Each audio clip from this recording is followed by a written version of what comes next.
Gishmatin hal da kusingi na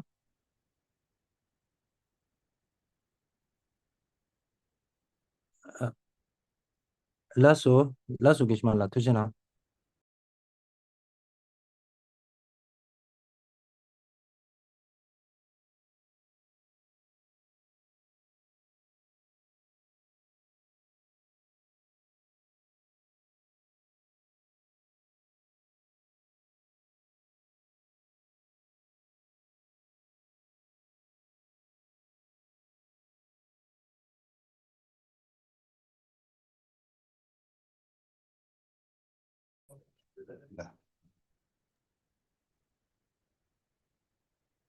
Gishla un gishla Oh, la uzun ara.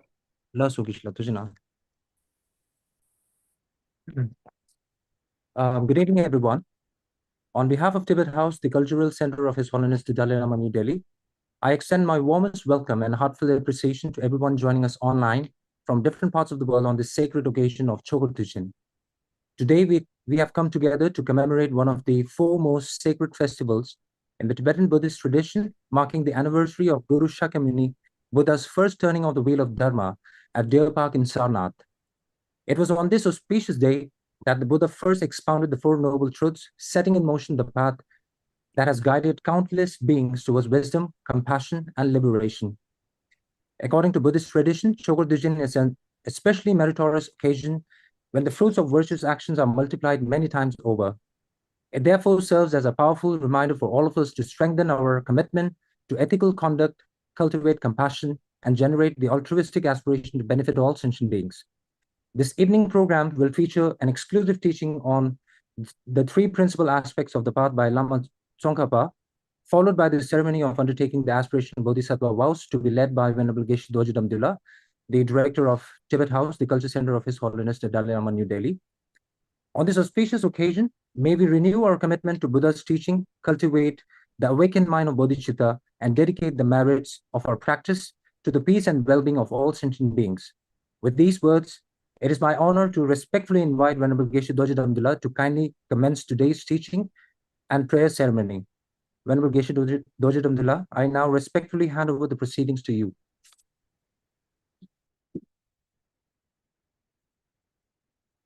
Okay, thank you, Kungala. Kungala, can you hear me? Am I audible? Yes, Kishla. Okay, clear enough? Yes, very much audible. Thank you.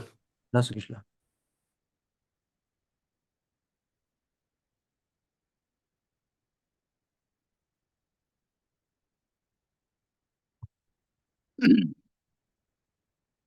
Okay, thank you, Kungala. And the IT staff in Tibet House, whoever it might be, and the Secretary Kunjabla, and all the staff of Tibet House.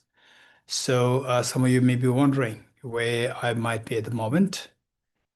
It is 23 years that I'm back to Lumlin Center in Wales, and it's like 23 years ago that I was here once, and here at the invitation of Geshe Losala and Jason and all the members of Lumlin Center in Bristol, Lumlin Center, Wales.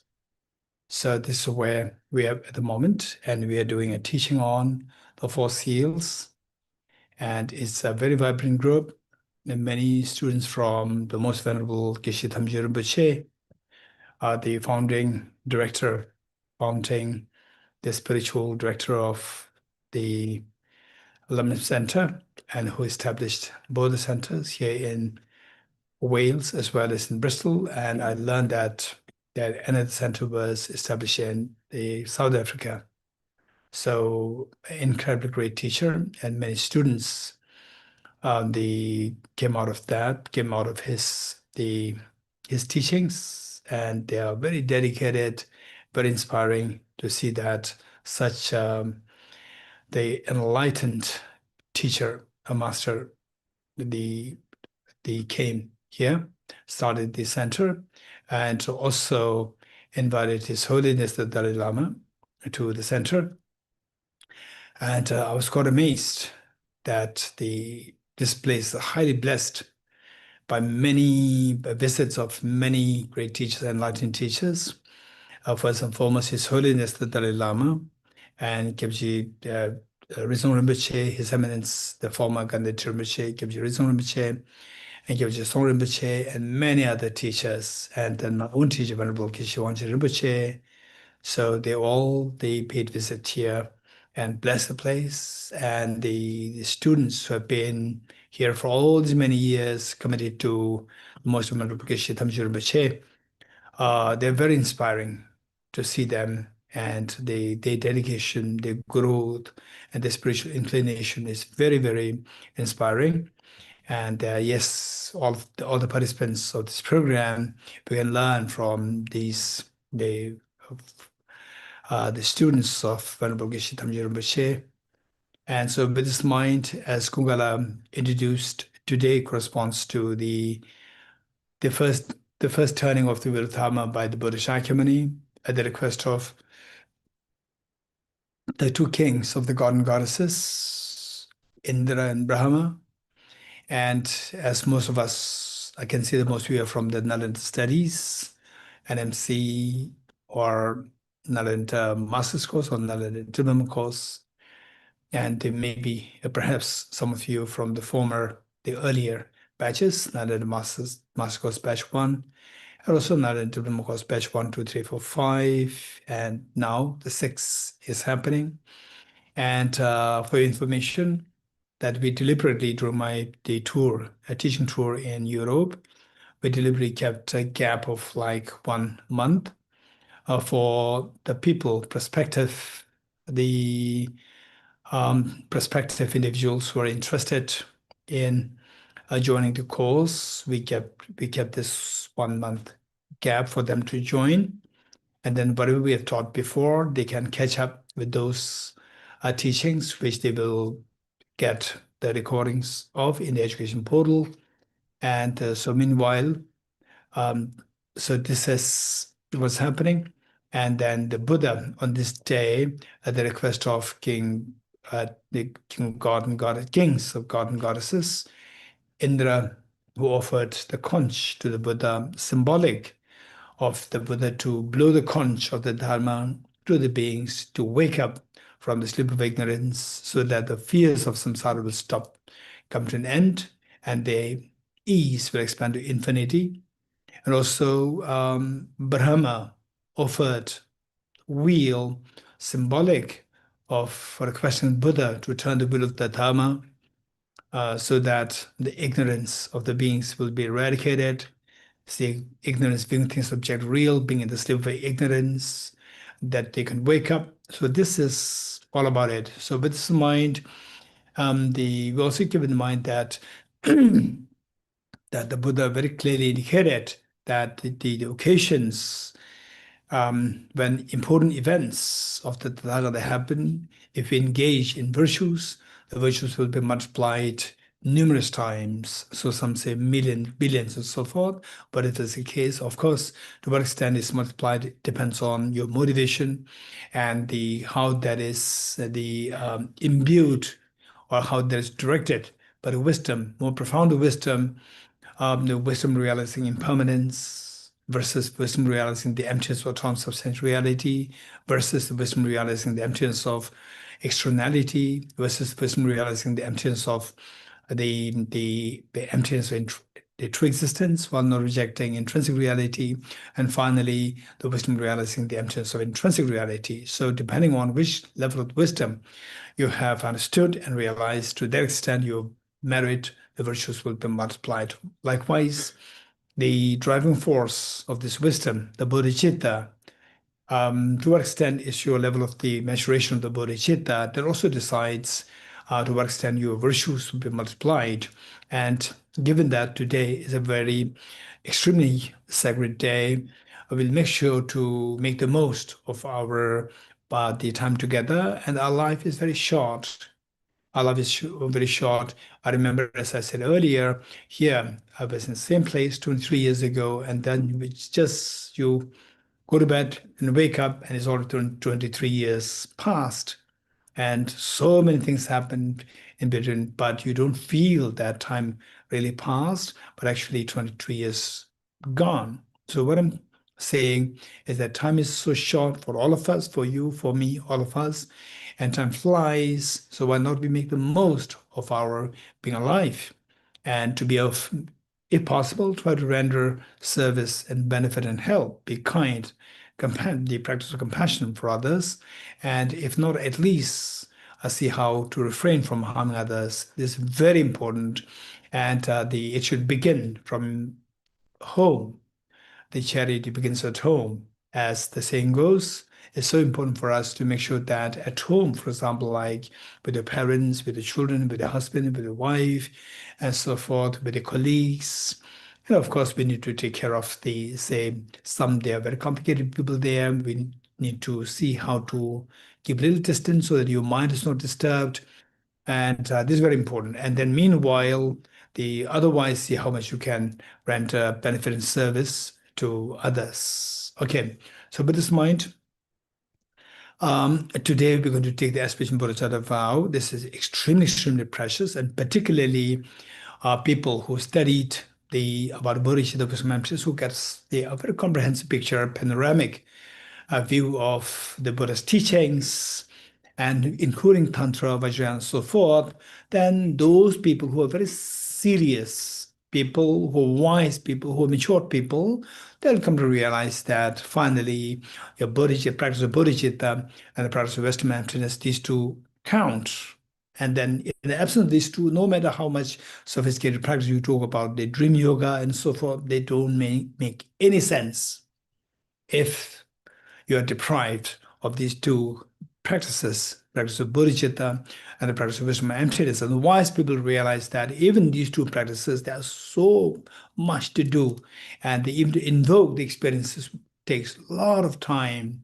And so wise people, they focus on these two, while they're not compromising your stability practice, which is the meditative concentration practice, shamatha meditation.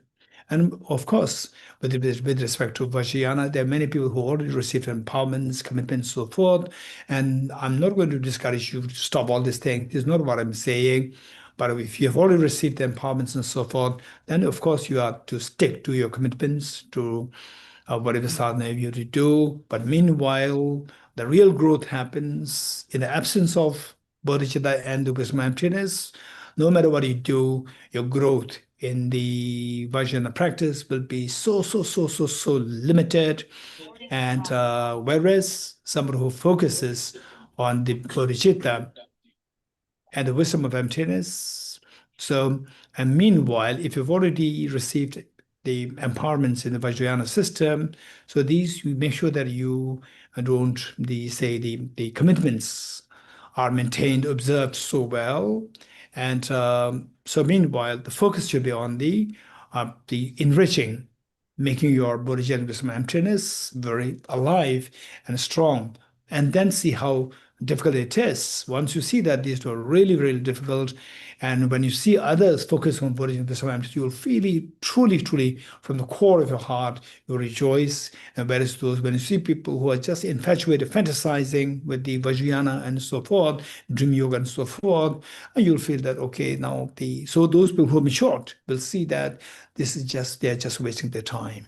Okay, so this is a little bit of introduction that I'd like to share with you, and as a part of commemorating this day, the day the Buddha Shakyamuni on the planet Earth, and why the purpose for him to come onto the planet Earth is primarily to impart these two teachings for us, the wisdom of emptiness, bodhicitta. So we're going to take that special bodhicitta vow, and alongside we also intend to do a very quick teaching on the three principal aspects of the path.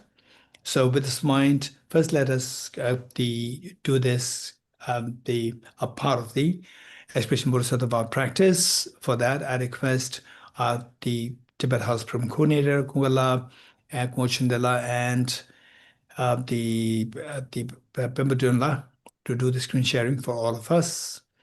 And okay, for the online participants, you have the screen. For the offline participants here, Let's turn to page 3. Okay.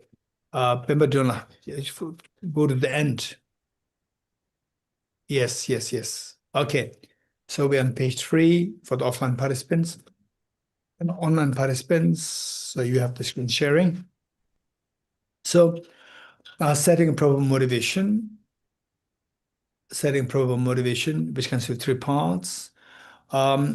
Refuge field, Bodhicitta field, and the purpose of the practice. Refuge field, visualize Buddha Shakyamuni, His Holiness the Dalai Lama, and all the Buddhist Bodhisattvas in the space in front of us. Okay, Kuala the Bemba Sina, the Tinalola, the Shamash Onche Sele. Unmute Seda. The IT staff Yore Mare. IT staff Sunda. Sugen Kyore. Oh, okay. So the visual Buddha Shakyamuni, His Holiness the Dalai Lama, and all the Buddhist Bodhisattvas, particularly the masters like Are Nagarjuna, Bodhisattva Deva, Acharya Nagabodhi, Acharya Buddha Parita.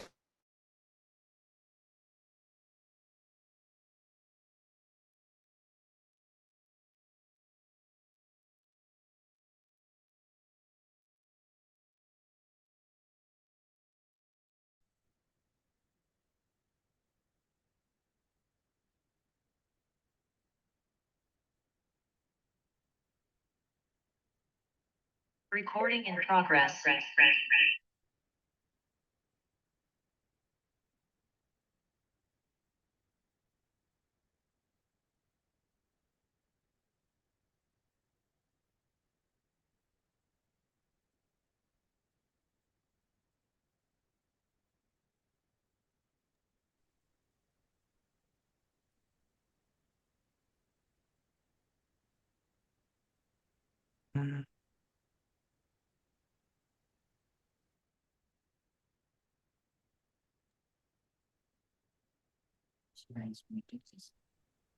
Gishla?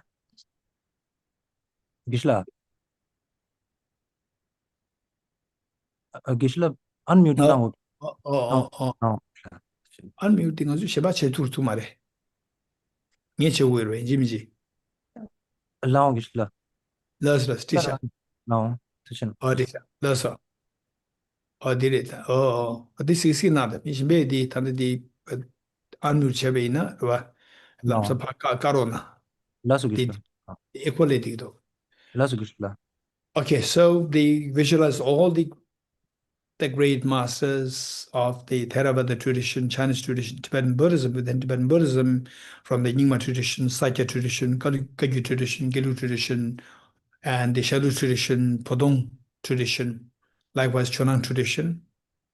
Think of all these great teachers and how you visualize them, that they're so loving, caring, and embracing. So likewise, for the Bodhicitta field, visualize your two grandparents and all of family members, including children, and all other dear mother sentient beings in our own country, in the oceans, in the wilderness, in the entire world, the Milky Way galaxy, and in the entire universe. And here you are like the mother, and all others like your children. A general, very strong feeling of compassion for all of them. And the purpose of the practice is to awaken the hidden treasure within us, awaken the Buddha energy within us. And how to awaken that is by removing the mental dirt, by introducing the powerful counter force, which is none other than wisdom or emptiness. At the same time, this wisdom, to what extent this can cleanse them out of the mental defilements, to awaken this hidden treasure, is determined by the motivation. And the motivation, the best of which is the motivation Bodhicitta, the desire to become Buddha for the benefit of the sentient beings.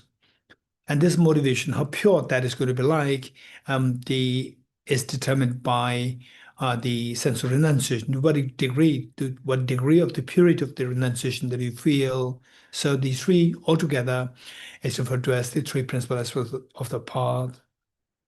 So with this motivation, let us recite from the text, page 3, and imagine that you are leading this practice and all beings are joining us.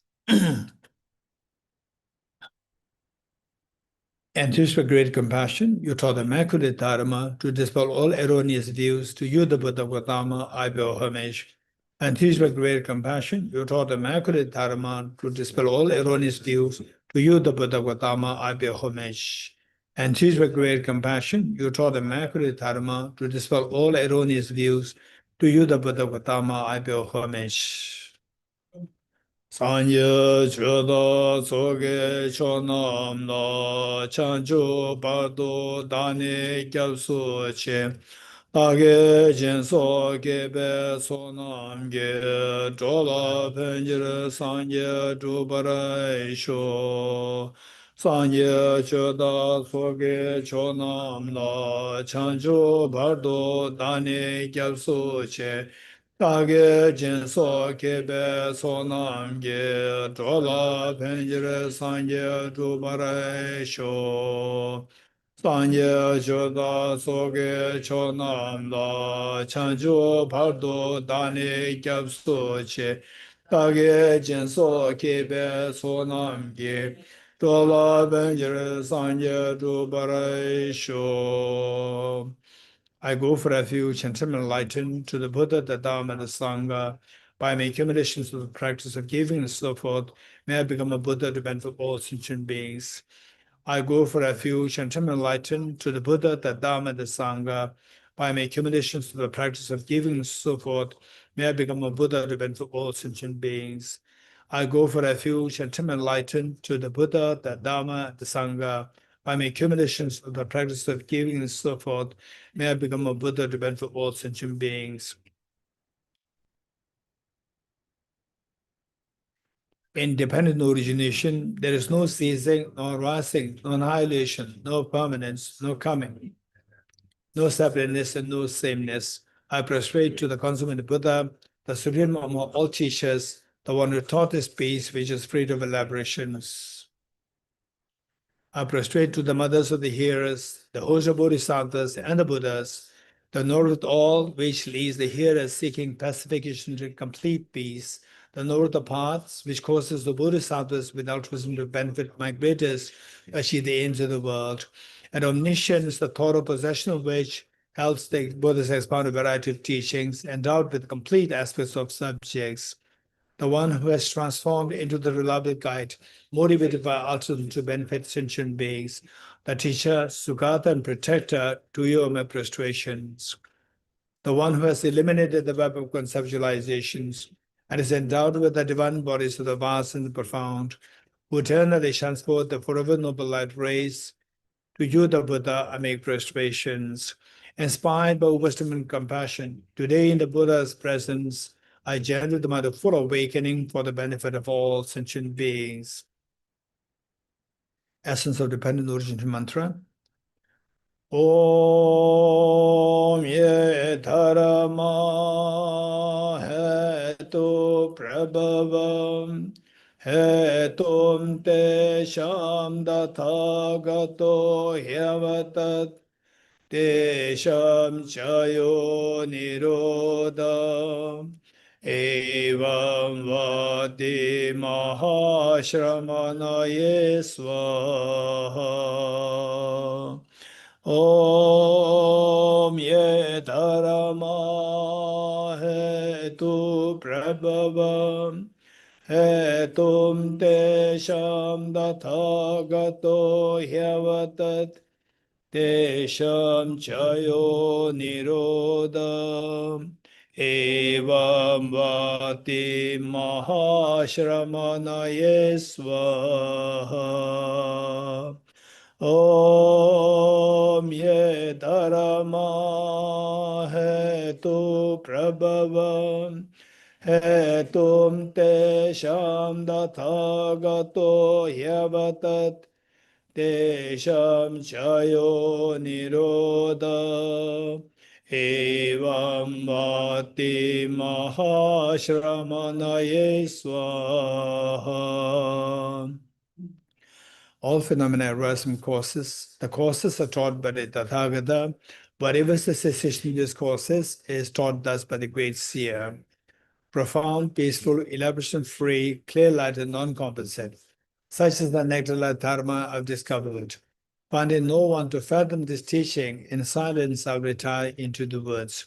Beyond utterance, thought, and expression is the professional wisdom, which is unborn, unceased, and has the nature of space. It is the object of apprehension of self-realized wisdom. To you, the mother of the Buddhas of the three times, I bear obeisance. The four seals of Buddhist teachings. All composite things are impermanent. All contaminated things are the nature of suffering. All phenomena are the nature of emptiness and selflessness. Transcending sorrows, peace.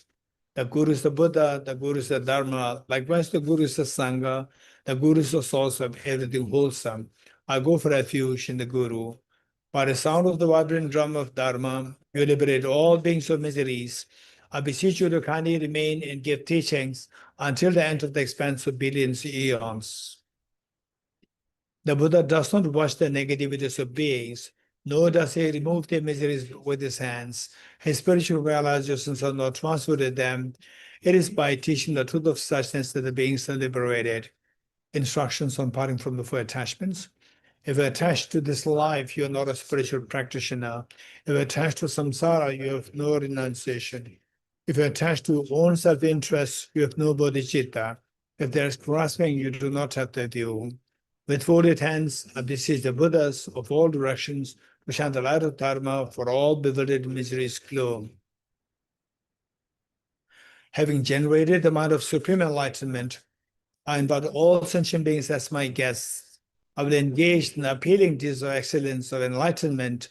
May I become Buddha for the benefit of all sentient beings. Okay, which page is that? Praise to Shakyamuni Buddha. Is it page 15? Page 15? Okay, page 15. Huh? No, page 56. No, page 15. Praise to Shakyamuni Buddha. Huh?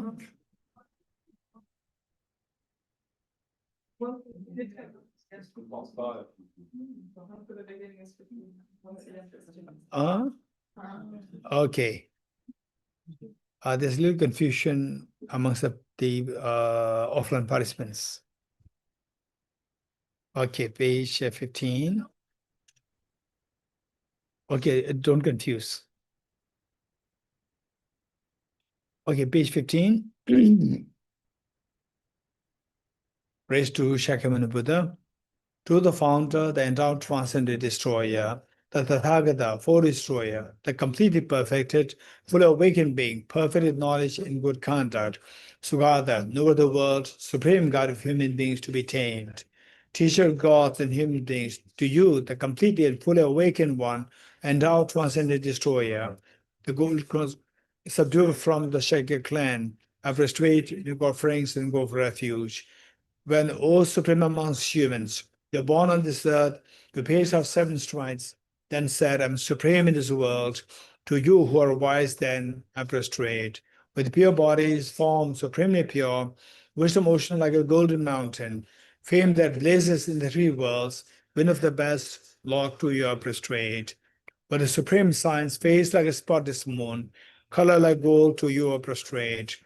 Thus be like you, the 3 worlds are not. Incomparable wise one, to you are prostrate. The Savior having great compassion, the founder having all understanding, the field of merit with qualities like a vast ocean, to you the Tathagata prostrate. The purity that frees from attachment, the virtue that frees from the lower realms, the one path, the sublime pure reality, to the Dhamma that pacifies, I prostrate. Those who are liberated and also show the power to liberation, the holy field qualified with realizations, who are devoted to the moral precepts, to you the Sangha I prostrate. I prostrate to the Buddha, the chief of bipeds. I prostrate to the Dhamma, the protector. I prostrate to the Sangha, the supreme one. To all 3 I always prostrate with reverence. With extreme devotion do I always prostrate to all who are worthy of prostrations. through surrendering of bodies, numbering particles that constitute all realms, to not come in any non-virtuous actions, but from only perfect virtuous actions. Subdue mind thoroughly. This is the teaching of the Buddha. A star, a visual aberration, a flame of lamp, an illusion, a drop of dew or a bubble, a dream, a flash of lightning, a cloud. See, conditioned things as such. Through this marriage, may sentient beings attain the state of all omniscience, subdue the four faults, and be delivered from samsara's ocean, perturbed by the waves of aging, sickness, and death. Okay, next. Heart Sutra. Page 31. Page 31. The Heart Sutra, the Professional Wisdom Sutra. As we recite this, make sure that we remember 3 points. With the background where the Buddha presided over the gathering, and the Buddha blessed Shariputra to stand up to ask question to Avalokiteshvara, and Shariputra, the 3 points not to miss. First one is, what question did Shariputra ask Avalokiteshvara? And second, what is the response Avalokiteshvara gave to the question asked by Shariputra? Number 3, what benefit do we get if we practice as taught by Avalokiteshvara in response to the question asked by Shariputra? So the first question asked by Shariputra is, how should the child of a lineage practice the perfection of wisdom? So here, child of a lineage refers to anybody, say in the olden times, say that the young prince or the princess is used to be considered as extremely important, for the reason that this little child is holding the lineage of the monarchy, of the kings or the queens. So therefore, it turns out to be, he or she turns out to be very important, considered to be very important. And in fact, the best of the lineages that you can think of is a lineage of the Buddhas. So anyone can be a part of the lineage of the holder of the lineage of the Buddhas. Anybody who makes a commitment, may I become Buddha for the benefit of sentient beings, automatically you become the holder of the Buddhist lineage. So as the holder of the Buddhist lineage, how should you practice the wisdom of emptiness? So how to become Buddha? To say that may I become Buddha, you have to put effort. But if it required effort to cleanse them out of the mental defilements, for that matter, we need to resort to the wisdom of emptiness. So what is that wisdom of emptiness like? So Avalokiteshvara then gave the response, what emptiness is like, explaining that everything is like a dream, purely a subjective mental projection, nothing existing objective, the emptiness of objective reality. This is meaning of the emptiness. So then Avalokiteshvara gave a detailed answer as to how everything is like dream. The self is like dream. The 5 aggregates are like the dream. The Four Noble Truths are like the dream. Then the 5 aggregates are like the dream. The 12 sources are like the dream. And the 18 elements are like the dream. The 12 links of dependent origination are like the dream. And how the evolution into samsara through 12 links of dependent origination, that is like dream. How exiting out of samsara by reversing the 12 links of dependent origination, that is also like a dream. So in other words, to discover, the Avalokiteshvara advised us to discover that everything's like a dream. In short, wake up from the sleep of ignorance. So this is the response given. And then the third point, what benefit we get if we practice the meditation, the wisdom, or seeing that everything is empty of objective reality, then the response given is that when you wake up from the sleep of ignorance, all the fears will drop. And this realization of the dreamlike nature is the only gateway through which all the Buddhas of the past, present, future, they traverse to the state of enlightenment. So this is what we are advised to follow. So with this mind, let's recite the Heart Sutra, being the cognizant of the 3 points. I prostrate to that irretrievable gem. Thus did I hear at one time the Buddha was dwelling on Mars of Vultures mountain at Aspirational, together with a great community of monks and a great community of bodhisattvas. At that time, the Buddha was absorbed in the concentration on the categories of phenomena called profound illumination. Also at that time, the Bodhisattva Mahasattva Avalokiteshvara looked upon the very practice of the profound illumination of wisdom and beheld those 5 aggregates also as empty of inherent nature. Then through the power of the Buddha, Venerable Shariputra said this to the Bodhisattva Mahasattva Avalokiteshvara, how should any child of the lineage who wishes to practice the activity of the profound professional wisdom train?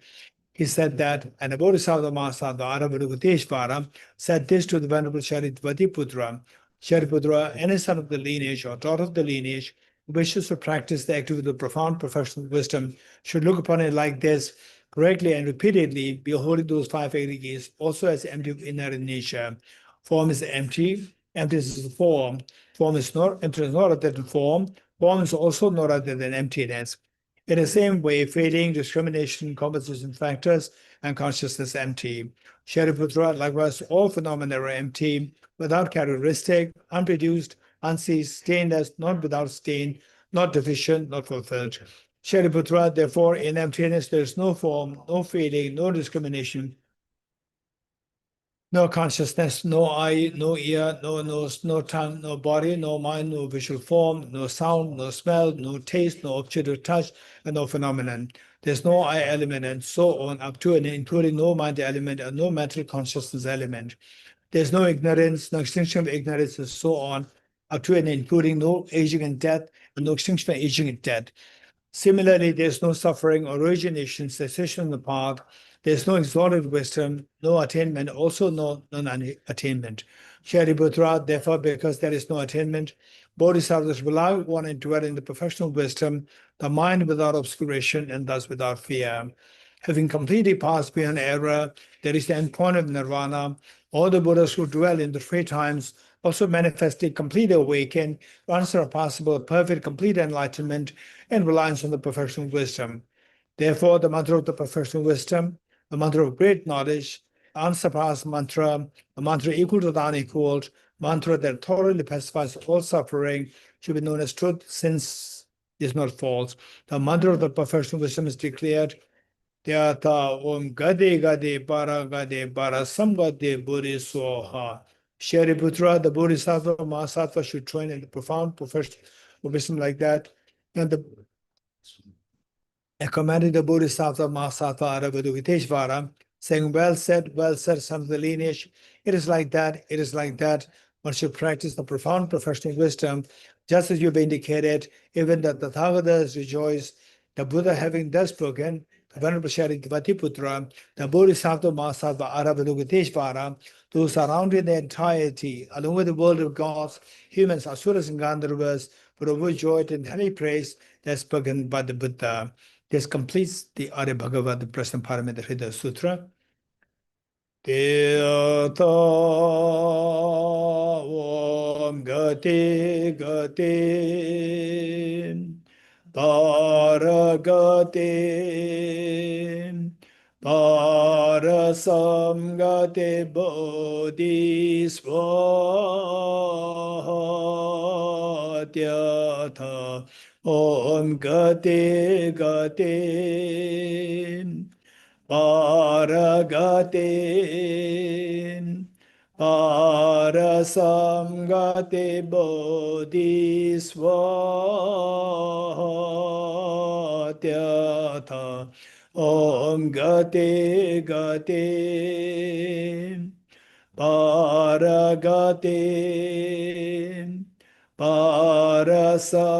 Parasamgate Bodhisvatyatha Om Gate Gate Paragate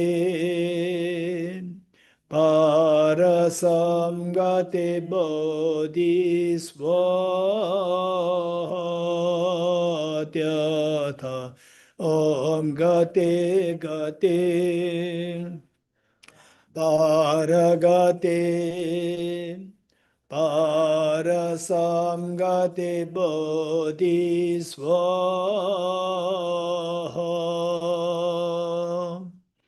By the teachings of three supreme jewels possessing power of truth, may inner and outer hindrance be transformed, may they be dispelled, may they be non-existent, may they be pacified, may all negative forces opposed to the Dharma be completely pacified, may the host of 80,000 obstacles be pacified, may we be separated from problems and conditions harmful to the Dharma, may all enjoyments be in accord with the Dharma, may auspicious and perfect happiness pervade this place now. Okay, 8 verses for training the mind, page 34, by Geshe Tamba. With the determination to achieve the highest aim, for the benefit of all sentient beings, which surpasses even the wish-fulfilling gem, may hold them dear at all times.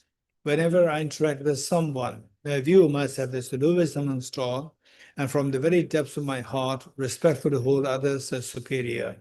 In all my deeds, may I probe into my mind, and as soon as mental and emotional afflictions arise, they say endanger myself and others, may I strongly confront them and avert them.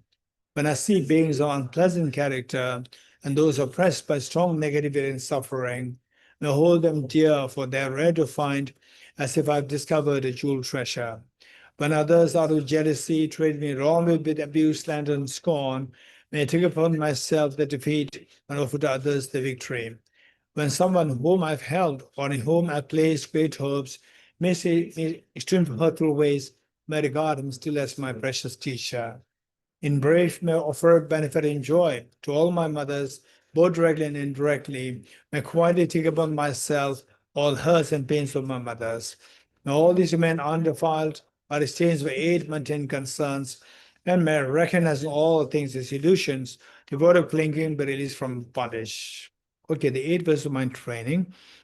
We see that some of the people get the feeling that, or get a sense that it takes to make you feel so self-denial. And this is not the reality. The reality is that what really attracts, finally, when you practice the 8 verses of mind training or not, the final point is to stop all the painful tears, the pains, the anxiety, anguish, miseries from you. And the Buddha taught, if you don't like something, you identify the cause of that and exterminate, remove that cause, and what you dislike will ultimately come to an end. And all these miseries which we dislike, the Buddha identified them to have come from the contaminant karmas, which in turn are triggered by the afflictions such as the ego, anger, and so forth, and particularly the compassion, universal compassion, extremely beautiful. At the same time, where you feel this compassion, many of the unnecessary, afflictive, destructive, the corrosive thought process, it can all be calmed down.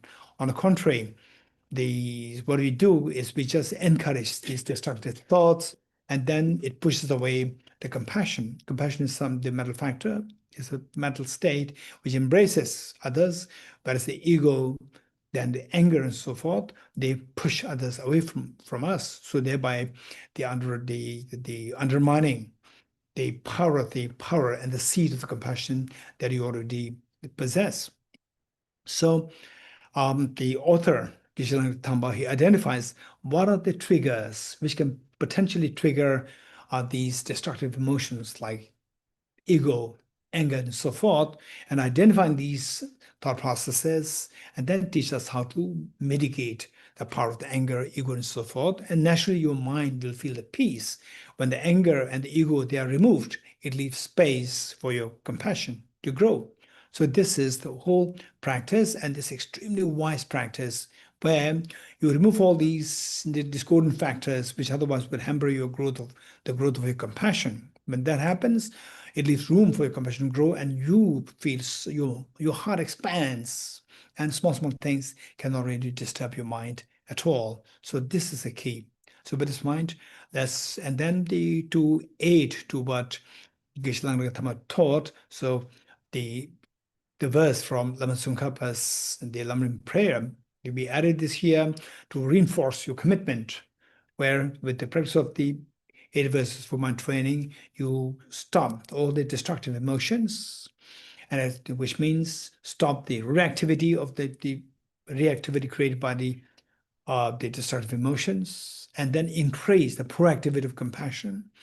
So the reactivity and proactivity, these two must be distinguished. Oftentimes we practice to stop the reactivity, and proactivity is also the mitigated. This is very sad. So the Bodhisattva, following the Bodhisattva path, particularly following the Bodhisattva path, we have to suppress the reactivity and encourage the proactivity. That is so important. So here, with the prayer from Lama Tsongkhapa's the end direction prayer, we see the proactivity, how the proactivity is encouraged. So we'll say this together. From our two collections, vast space that I've amassed from working with the effort at this practice for a great length of time, may I become the chief leading Buddha for all those whose minds wisdomized the planet of ignorance. Okay, next. 7 in practice. Excerpt from the King of Prayers, the extraordinary aspiration of the practice of Samadhi.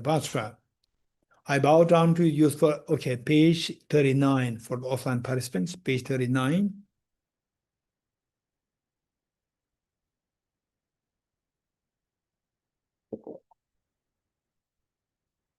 I bow down to the youthful Arya and Jushri. You, the Buddhas, the lions amongst humans, want freedom in the present, past, and the future, in the worlds of 10 directions. To all of you with the body, speech, and sincere mind, I bow down. With the energy or aspiration for the Bodhisattva, with a sense of deep respect, and with these many bodies as atoms of the world, to all you Buddhas visualized as you real, I bow down. On every particle are Buddhas, numberless as particles, each amazed a host of bodhisattvas, and I'm confident the sphere of all phenomena is entirely filled with the Buddhas in this way. With infinite oceans of praise for you, and oceans of sound from the aspects of my voice, I sing the breathtaking excellence of the Buddhas and celebrate all of you Sugātas. Beautiful flowers and regal gardens, sweet music, scented oils and parasols, sparkling lights and sublime incense, offer to you victorious ones, the Buddhas. Fine dress and fragrant perfumes, sandalwood powder heaped high as Mount Meru, all wondrous offerings and spectacular array, offer to you victorious ones. With transcendent offerings, peerless and vast, with profound admiration for all the Buddhas, with strength of conviction in the Bodhisattva way, offer and bow down to all victorious ones. Every harmful action I've done with my body, speech, and mind, overwhelmed by attachment, anger, and ignorance, all these I openly lay bare before you. I lift my heart, rejoice, all the merit of the Bodhisattvas in 10 directions. But God realizes he is still training those born beyond and of all ordinary beings. You who are the bright lights of the world in 10 directions, who attain the Buddha's omniscience through the stages of awakening. All you who are my guides, please turn the supreme will of Dharma. With palms together, I earnestly request you who may actualize the parinirvana, please stay with us for eons, numberless as atoms of the world, for the happiness and well-being of all wanderers in samsara. Whatever slight merit I may have accumulated by making prostrations, offering, and confessing, rejoicing and requesting that the Buddha stay and teach, I'll now dedicate all this for the full awakening of all beings. Okay, mandal offering, page 42.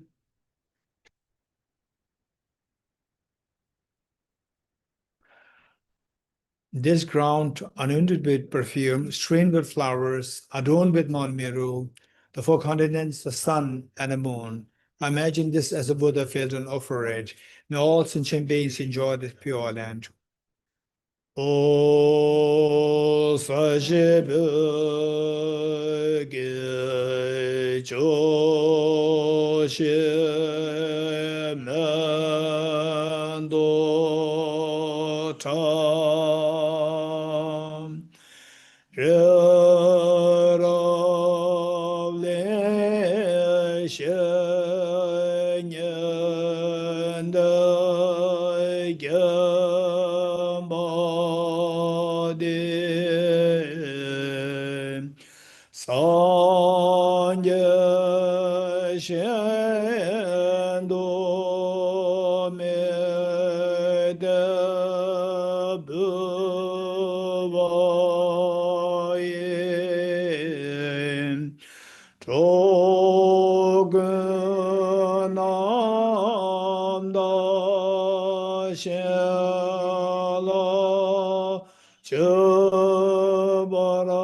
The 4 Dharmas of Venerable Gambapa. May be blessed that my mind is directed towards that Dharma. May be blessed that my Dharma practices on the proper path. May be blessed that the path is free of flaws. May be blessed that the flaws are seen in light of the exalted wisdom. The 4 Dharmas of Venerable Bhikshu Mahasattva, becoming utterly frustrated with the ignorance that grasp a true existence. Please bless me to generate genuine renunciation, seeing all aspects of samsara as viciously repulsive. Please bless me that my mind stream overflows with the precious bodhicitta that cherishes others more than myself. Please bless me to have an immaculate experience of the wisdom of emptiness that does not see even an atom of intrinsic reality on the basis of understanding how things come into being by dependent origination through mere conditioning. Please bless me that my mind stream overflows with the precious wisdom of the non-duality of bliss and emptiness. Idam Guru Ratna Mendelagam Nirateyami. The next, the foundation of all good qualities, which is the roadmap to enlightenment, composed by Lama Tsongkhapa, the 14th century great teacher. The foundation of all good qualities is a kind of perfect pure guru. Correct devotion to them is the root of the path. By clearly seeing this and applying great effort, please bless me to rely upon with great respect. Understanding that the precious freedom of this rebirth is found only once, is greatly meaningful and is difficult to find again. Please bless me to generate the mind that is unceasingly day and night takes its essence. This life is as impermanent as a water bubble. Remember how quickly it decays and death comes. After death, just like a shadow follows the body, the results of virtuous and non-virtuous karmas follow. Finding firm and definite conviction in this, please bless me always to be careful, to abandon even the slightest negativity and accomplish all virtuous deeds. Samsaric splendors are unsatisfying and unreliable. Seeking them is the door to all suffering. Recognizing these shortcomings, please bless me to generate the strong wish for the bliss of liberation. Everybody's pure thought, mindfulness, alertness, and great caution arise. The root of the teachings is keeping the breath and motion vows. Please bless me to accomplish this essential practice. Just as I've fallen into the sea of samsara, so have all my democratic beings. Please bless me to see this, train in supreme bodhicitta, and bear the responsibility to free migratory beings. Even if I develop bodhicitta, but I don't practice 3 types of morality, I'll not achieve enlightenment. With my clear recognition of this, please bless me to practice the Bodhisattva vows with great energy. Once I've classified distractions to wrong objects and correctly analyze the meaning of reality, please bless me to generate quick within my mind stream the unified power of karma abiding and special insight. Having become a pure vessel by training in the general path, please bless me to enter the holy gateway of the fortunate ones, the supreme Vajra vehicle. At that time, the basis of accomplishing two attainments is keeping pure vows and samaya. As I become please bless me to protect these vows and pledges like my life. Then, having realized the importance of the 2 stages, essence of Vajrayana, by practicing with great energy, never give up the 4 sessions, please bless me to realize the teachings of the Holy Guru. Like that, may the Gurus who show the noble path and our spiritual friends who practice their long lives, please bless me to pacify completely all outer and inner hindrances. In all my lives, never separated from perfect gurus, I enjoy the magnificent Dharma by completing the qualities of the stages on the path, may I quickly attain the state of Vajratara. Okay, first maximum verse in English and then chanting in Tibetan. You are a Buddhishvara, great treasure of non-referential compassion, a Manjushri, master of flawless wisdom, and with Vajrapani, dissolve hosts of demons without exception, Tsongkhapa, crown jewel of the sages of the land of snows, those on top by at your feet and make prostrations. Okay, the Tibetan.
Tsongkhapa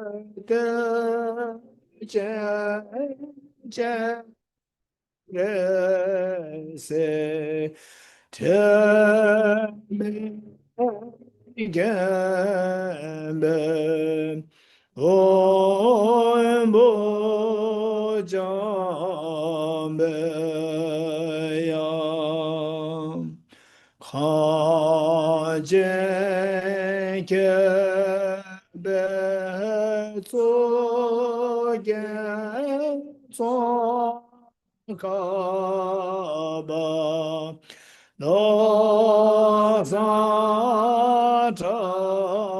Tabe Shabla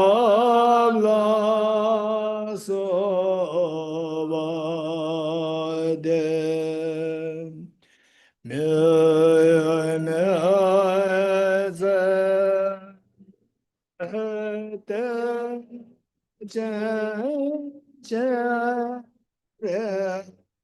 Say, tell me again,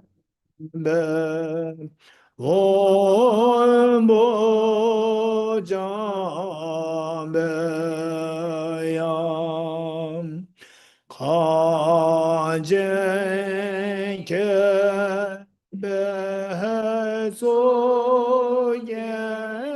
Tsongkhapa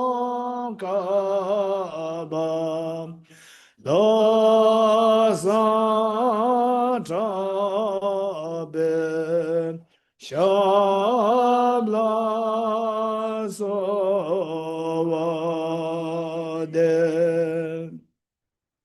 Meaning of Misima verse. Yoravadhukuteshvara, great treasure of non-referential compassion, and Manjushri, master of flawless wisdom, as well as Vajrapani, disturb whole the demons without exception. Tsongkhapa, crown jewel of the sage of the land who snows, Losantaba, at your feet and make prostrations. Okay, the next is generating the mind of consummate yoga, this main practice. Okay, so for this, our fourth things to do. One is shamatha meditation, and next is renunciation, bodhicitta, and abysmal emptiness, and then we take the aspirational bodhisattva vow. So first, 5 minutes of shamatha meditation. Ready? 5 minutes.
Oh.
Okay, thank you.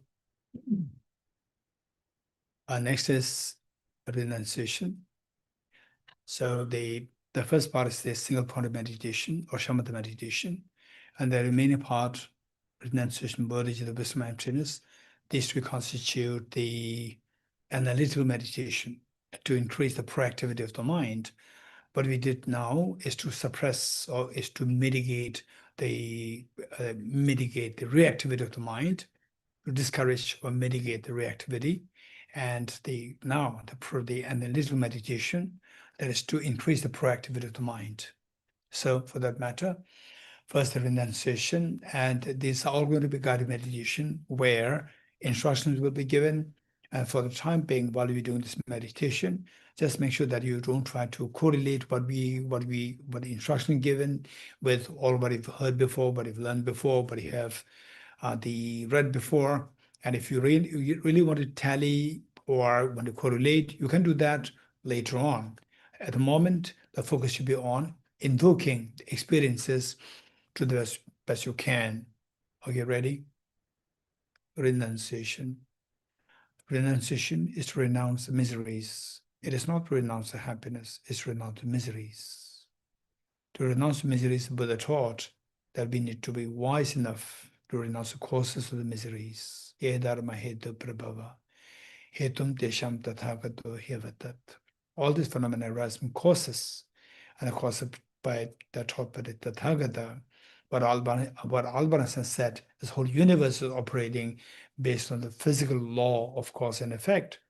Yes, exactly what the Buddha taught, that the whole universe is operating based on the cause, on the principle of cause and effect. So everything, all the composite phenomena, they're governed by the principle of cause and effect. So we need to check the cause, and if you don't want the miseries, we have to check the cause of the miseries, stop the cause of miseries, and the miseries ultimately come to an end. This is the basic principle. For that, Buddha, now that most of you are from the Narada studies, so you know this verse by Nagarjuna, season common afflictions is nirvana. Common afflictions arise from conceptualization and inappropriate attention, which in turn arises from the elaboration of self-grasping ignorance, and the elaboration ceases through or into the wisdom, into the emptiness. So from this, we need to take away from our coming together here for this Chökhor Düchen is to make a fresh commitment that I'll try my best to mitigate the power of the negative karmas, mitigate the power of the afflictions, mitigate the power of the inappropriate tension, and finally study, contemplate, and meditate to mitigate the power of the self-grasping ignorance. So this should be our commitment. Take away.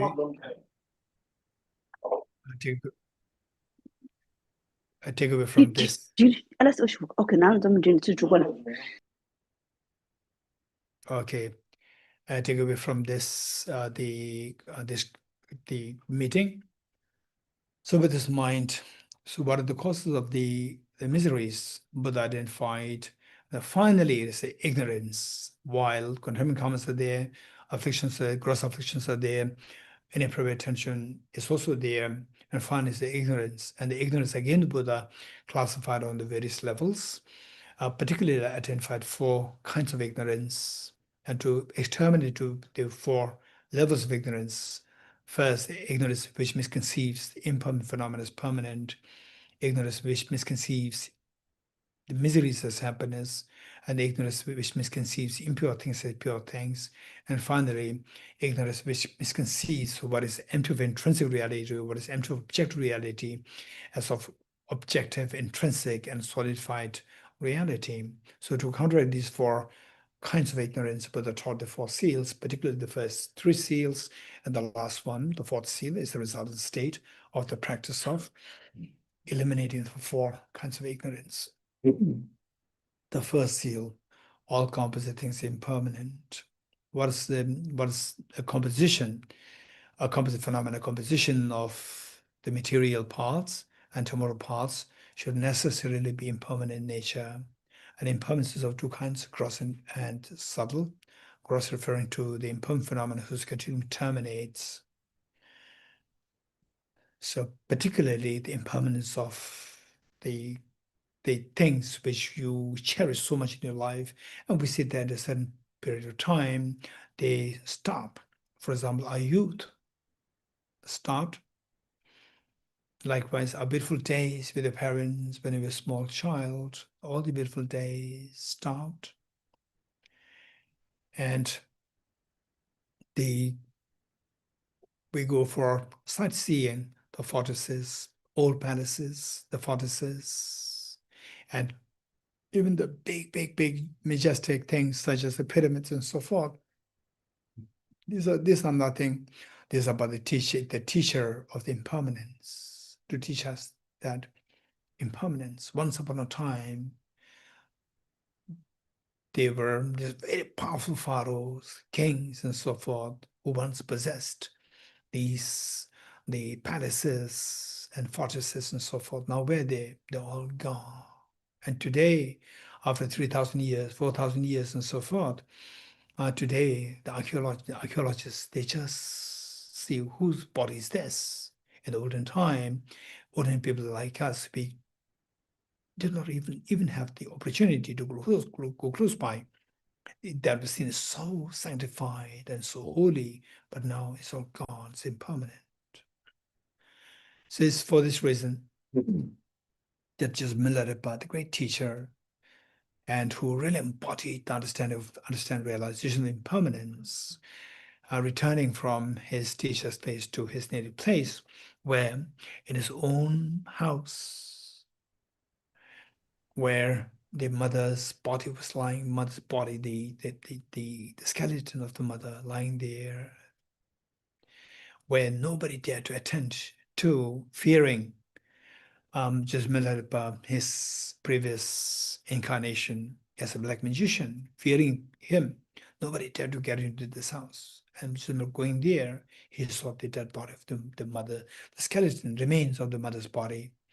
And then he picked up these and said, when the mother was alive, when the mother was here, the son is gone. When the son came, the mother is gone. Even if the two were to be together, there's nothing, no meaning out of that. But it is for me to go in solitude to practice the Dharma. Likewise, he said, when the house is here, the owner is gone. When the owner came, the house is in such a bad shape. And even if the two were together, there's no essence, meaning there. But it is for me to practice the Dharma, to go in solitude. But the sister was here, the brother was gone. When the brother came, the sister is gone. Even if the two were together, there's no meaning at all. But it's for me to practice it, to go in solitude to practice the Dharma. So this is exactly what the Buddha taught. That Buddha taught in Dhammapada. Whatever is gathered ends in separation, and whatever is accumulated gets exhausted, and whatever is born dies. And youth is followed by old age. Good health is followed by illness and sickness. This is the reality. This is the meaning of the composite phenomena are impermanent. So it's not that we are lucky, we are so alive today. It's just a matter of time, 100 years from now, in the future. Not even most likely, say the 150 years from now in the future, not even a single person out of 8 billion human beings today will be alive then. This is reality of impermanence. We need to contemplate on this. When you contemplate on this, all these unnecessary disturbing emotions, afflictions, such as greed for money, power, position, and so forth, they will all automatically subside. Your mind will find the peace and ease and full. The life becomes so meaningful and so beautiful and so easy. And you're left with ample of time to seek a greater purpose of the life, greater meaning of life, to prepare for the journey, onward journey to the next life, towards enlightenment. So this is where the contemplation on impermanence is considered very important. The Buddha indicated that of all the footprints, the footprint of the elephants is the supreme. Of all the meditations, the meditation on impermanence is the supreme. to tell us that meditative impermanence is what triggers the sense of urgency for us to practice very seriously, diligently, and that real meaning can be extracted out of the life. And this impermanence, gross impermanence, is possible only if there's a subtle impermanence which marks all the composite phenomena. Subtle impermanence defined as momentariness. All what is impermanent, the changes that you see, for example, somebody in 40s, 50s, elderly, we see that once upon a time, 30 years ago, 40 years ago, is very, very young. And for me, coming here in this beautiful place, it was reminiscent of my past, which was 23 years ago. And just time flew. And now we see that 23 is gone. If I've used it productively or unproductively, it's gone. Productively, you have something to take with you. Unproductively, it's very sad that we have lost this huge chunk of time, 23 years. So this is the change. This change is possible only if there's a change happening on the yearly basis, which in turn is possible if the change is happening on the monthly basis, weekly basis, daily basis, hourly basis, minute by minute basis, second by second basis, millisecond by millisecond basis. And so until there are these subtle changes happening, momentariness involved, the grosser impermanence is not possible. So in short, from a more close inspection and analysis, we come to realize that whatever is the composite phenomena should necessarily be undergoing momentary change. So where you don't see anything remain steady even for a second, if all composite phenomena, they move so fast. And once you realize it's quite scary, and of course, to reach to that level of realization, not only living that on the intellectual level, but experiential level, we require to sit for some meditations, so for some personal retreats on these. By doing so, we see this very scary, all-composite phenomena, your body, the house in which you live, the walls, the cars, the road, they'll move so fast. And so like somebody, a stranger throws you into a very fast-moving train. Faster train moves, more the fear. Why? Because we don't know where this train is taking us. And who decides where this train is taking us? It's decided by the train driver. If the driver is your mother or your father, no doubt it'll take you to a expected spot. But if the driver is either the terrorist or under the dictate of the terrorists will only take us to the slaughterhouse. And in our case, the driver is our mind. And this mind, so our body moves so fast, the mind moves so fast. Where is it taking us? Unfortunately, although this mind per se is not the terrorist, but it's under the dictate of the worst of the terrorists, worst of the contamination, which is self-grasping ignorance. As long as we are under the sway of the self-grasping ignorance, the worst of the contamination, self-grasping ignorance, it will only take us to the slaughterhouse miseries. This is what the Buddha indicated as that second seal.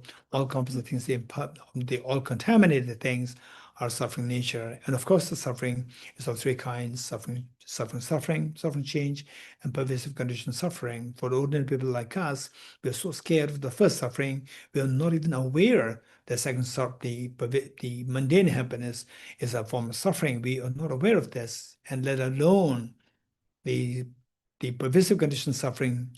We seeing this as instead of seeing this as suffering, we are not even aware of its presence. This is a situation that we are in. The more evolved beings could see that the suffering is just nothing. Suffering change is so devious, so vicious in luring us to be trapped in samsara and make us continuously shed tears.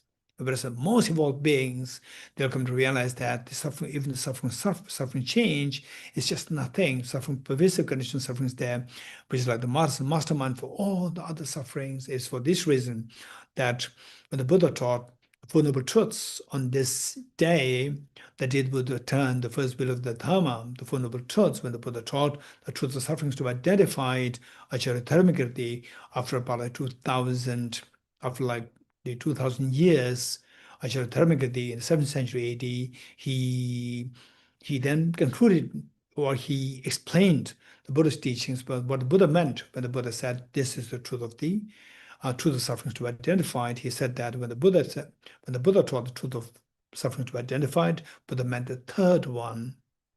So by understanding, by recognizing the first and second kinds of suffering to be so vicious, then we see that the most vicious is the third suffering, pervasive conditioned suffering, which is like the mastermind for all the sufferings. So where we experience one moment of such a suffering, for example, the loss of near and dear ones, which is so acutely painful, one moment of such suffering, experience with that the pain is good enough to nullify all the past experiences of the wonders, merriments, festivities, birthday celebrations, picnics, and so forth. The whole world seems to be so gloomy, hopeless, and the meaningless, so shallow and without any purpose. This was what the Buddha meant by all contaminated things are suffering nature. So, yes, I understand this. 2025, it already came to an end on its own. When will these miseries come to an end? So, yes, unlike 2025, unlike our youth, these miseries will never come to an end on their own until you put a conscious effort. What kind of effort is required? So we need to put effort to exterminate the cause of the miseries. What's the cause? Ultimate cause is the ignorance. Ignorance, viewing things as objective real, as opposed to the dreamlike nature of the phenomena. So how to eradicate that? By introducing wisdom. What is the wisdom? Wisdom is the discerning mind whose apprehension of the object tallies with reality. What's the reality? Reality is what the Buddha indicated as the third seal. Everything is the nature of emptiness, selflessness, meaning everything is empty of objective reality. They're all projection, subjective projection like a dream. Okay, let's quickly meditate on emptiness. And those of us who are already from the Nalanda Masters course, batch 1, batch 2, and NDC 1, 2, 3, 4, 5, you already know how to meditate on emptiness. You do your own meditation on emptiness very quickly for about like 2-3 minutes. And those who are new to this, let me quickly share with you, although I'm not going to really take you to the emptiness, but something similitude of that, the facade, or some similitude of that. Okay, just imagine that you have an extremely scary dream of a ghost chasing you or a lion chasing you. You're so scared, you just run for your life. And at a certain point, of course, the ghost and the lions are faster than you, so they're able to catch you. And you think, now I'm dead. The moment you said that I'm dead, your mother wakes you up. You feel so relieved. So why the relief came to you? To realize that, by realizing that the ghost and the lion which was chasing me, it was just my dream. It's just empty of objective reality. It's just my dream. Just imagine that you discovered that everything is like a dream, purely coming from a mind, subjective mind, and empty from the objective reality. Stay in this experience for a while. Wow, this is amazing. So what's the benefit of this practice? Yes, just as the dream, when you come to wake up, to realize this dream, all the fears drop.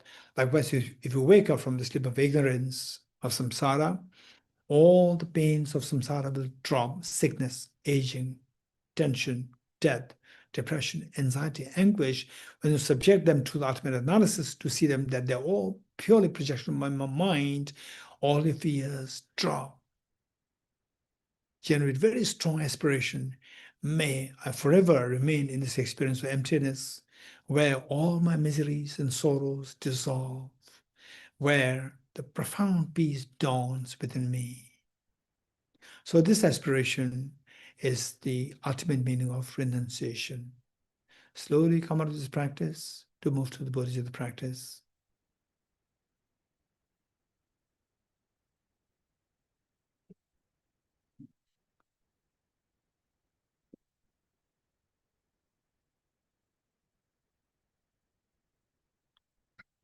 Okay, ready? Bodhicitta practice. For the Bodhicitta, keep in mind that there are two methods, two main methods. The sevenfold cause-effect method and the method of equalizing exchange of self for others to generate bodhicitta. There are two methods. In group, usually I do only the four vegetables, followed by taking the aspiration bodhisattva, taking the bodhicitta commitment. Otherwise, for the individual, for us, when you're on your own, when you do this practice, I would highly, highly, highly recommend you to engage in these two practices. You can alternate in these two methods. Today you do the first method, the next day you do the second one. And let's not be too ambitious where, oh, I will do both the methods in a single sitting. Some people can do that. If you can do that, it's fine. Why I am giving this warning is that when you are too ambitious, that there's a danger. The great teachers, they give us a warning that there's a danger that you may stop the practice altogether, because that you don't know that you're carried away by your excitement, and then actually you feel so tired, so much energy consumption happens, and then within a span of like 1 week, 2 weeks time, then you stop the practice altogether. So initially, consistency is more important than rigor. Once a consistency is built, then it becomes, you feel the ease of the practice. Then you can see how to increase the rigor of the practice. Okay, so with this mind, the four immeasurables ready. And for the participants here, offline participants, we already did this practice this morning. So it's going to be like a second time practice in a single day.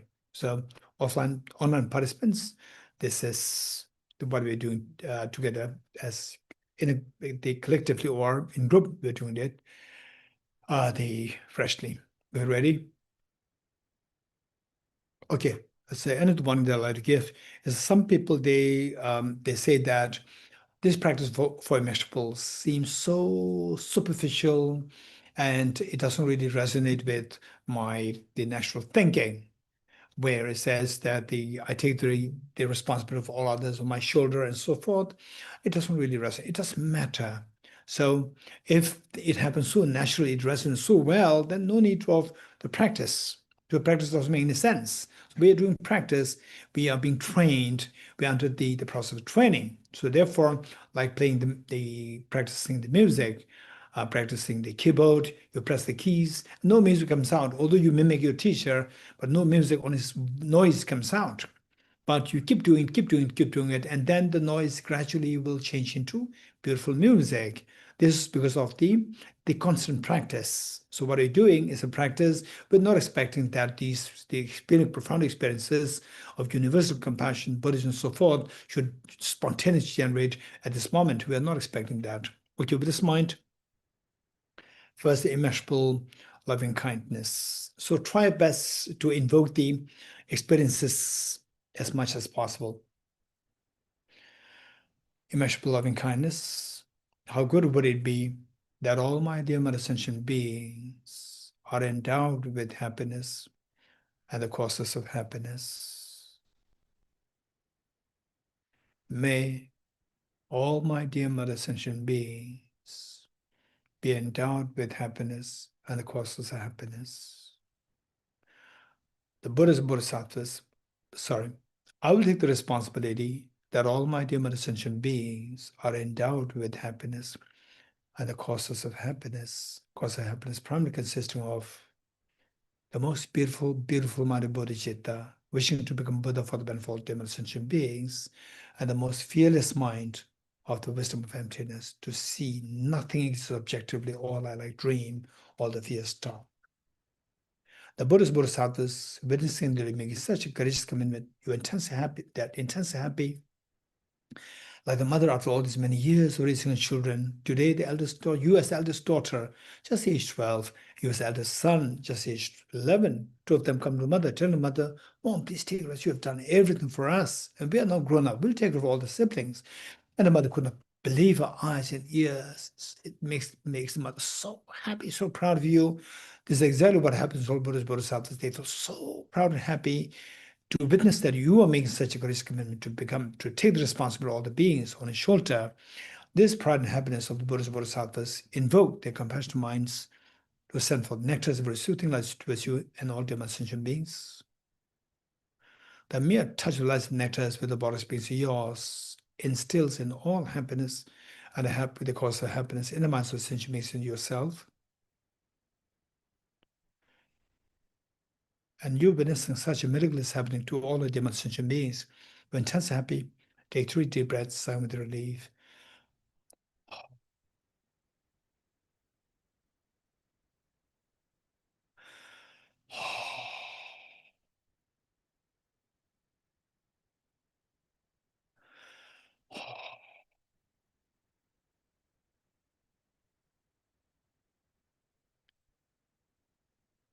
I remember His Holiness the Dalai Lama many years ago when giving teachings, particularly in the context of these practices of giving your happiness to others, taking suffering of others upon yourself. So that His Holiness advised us that if you have friends, family members, or any other people going through sickness, and the ailments and so forth, you can visualize them with you and do this practice. Imagine that the others join you in this practice.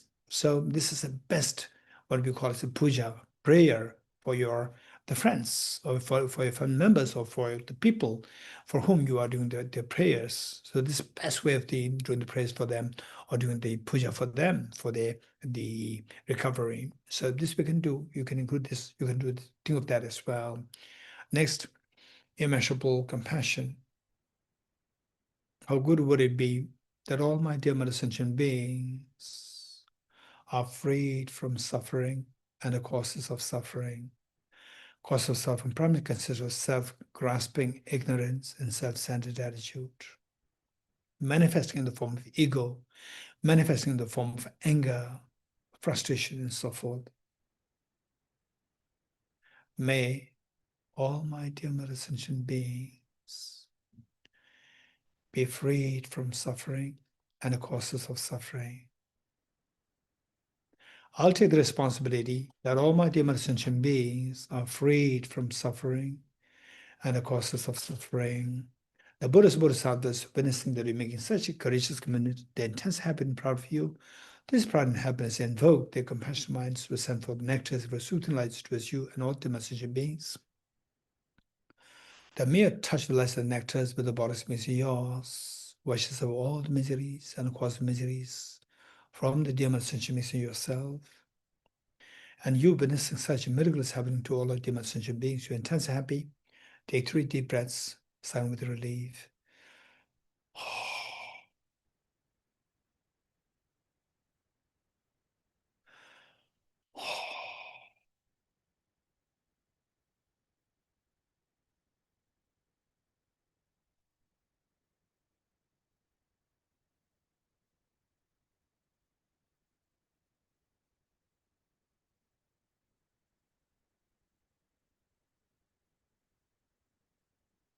Next, immeasurable joy. How good would it be that all my dear sentient beings are never separated from happiness and the causes of happiness that they endowed with. May all my dear mother sentient beings never be separated from happiness and the cause of happiness that they endowed with. I'll take the responsibility that all my dear mother sentient beings are never separated from happiness and the causes of happiness that they endowed with. The Buddhist Bodhisattvas, witnessing that we make such a courageous commitment, the intense happiness and proud of you. This pride and happiness invoke their compassionate minds to send forth nectars of soothing lights towards you and all demon sentient beings. The mere touch of lights and nectars with the body space of yours stabilizes the happiness and the cause of happiness the beings are endowed with. And you witnessing such a miracle is happening to all the demon sentient beings. You're intensely happy. Take 3 deep breaths, sigh with relief.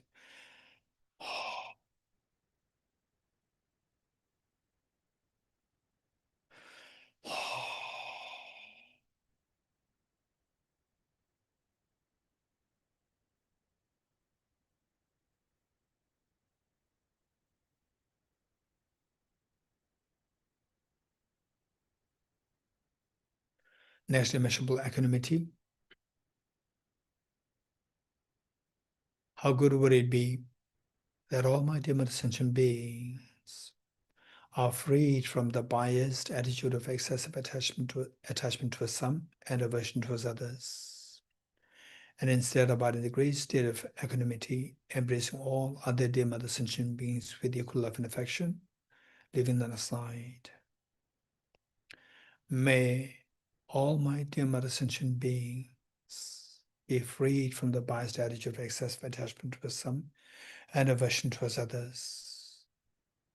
I'll take the responsibility that all my dear mother sentient beings are freed from the biased attitude of excessive attachment to some and aversion towards others. The Buddhist Bodhisattvas witnessing they were making such a courageous commitment, the intense happy and proud of you.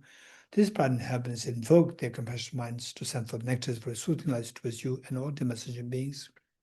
The mere touch of blessed nectars with the bodies beings yours frees the beings from the biased attitude of excessive attachment with some and aversion with others, instead making them abide in the great state of equanimity, which is freed of the biased attitude, embracing all other Dharma sentients equally, leaving none aside. And you witnessing such a miracle is happening to all our Dharma sentient beings. You're intensely happy. Take 3 deep breaths, sigh with the relief. The attitude, embrace all other Dharma sentients equally.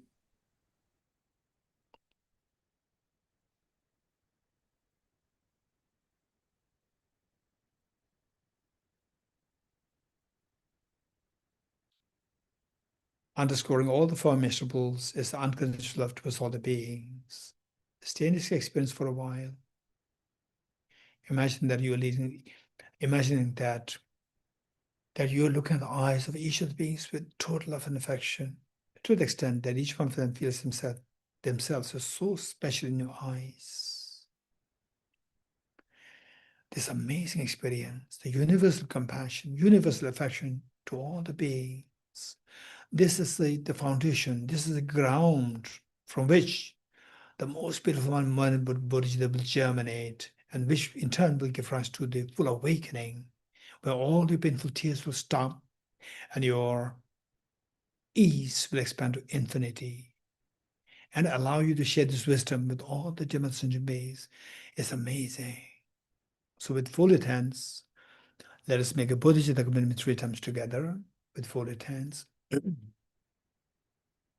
May I become Buddha for the benefit of all my dear mother sentient beings.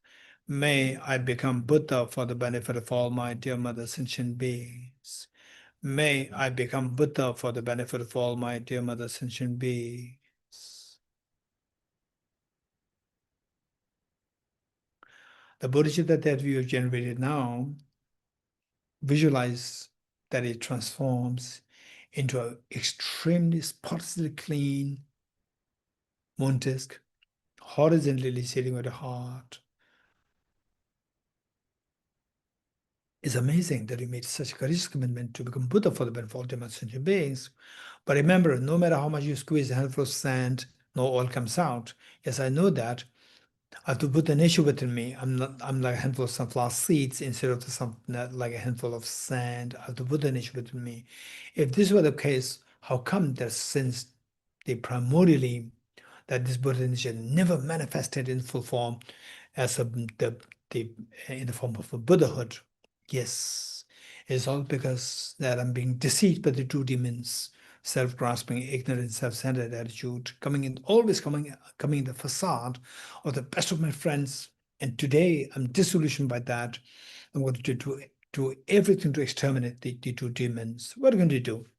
I'm going to introduce a very powerful remedy, which is the ultimate bodhicitta, the non-dual wisdom, of the Arya Bodhisattvas, wisdom emptiness of Arya Bodhisattvas. What is that like?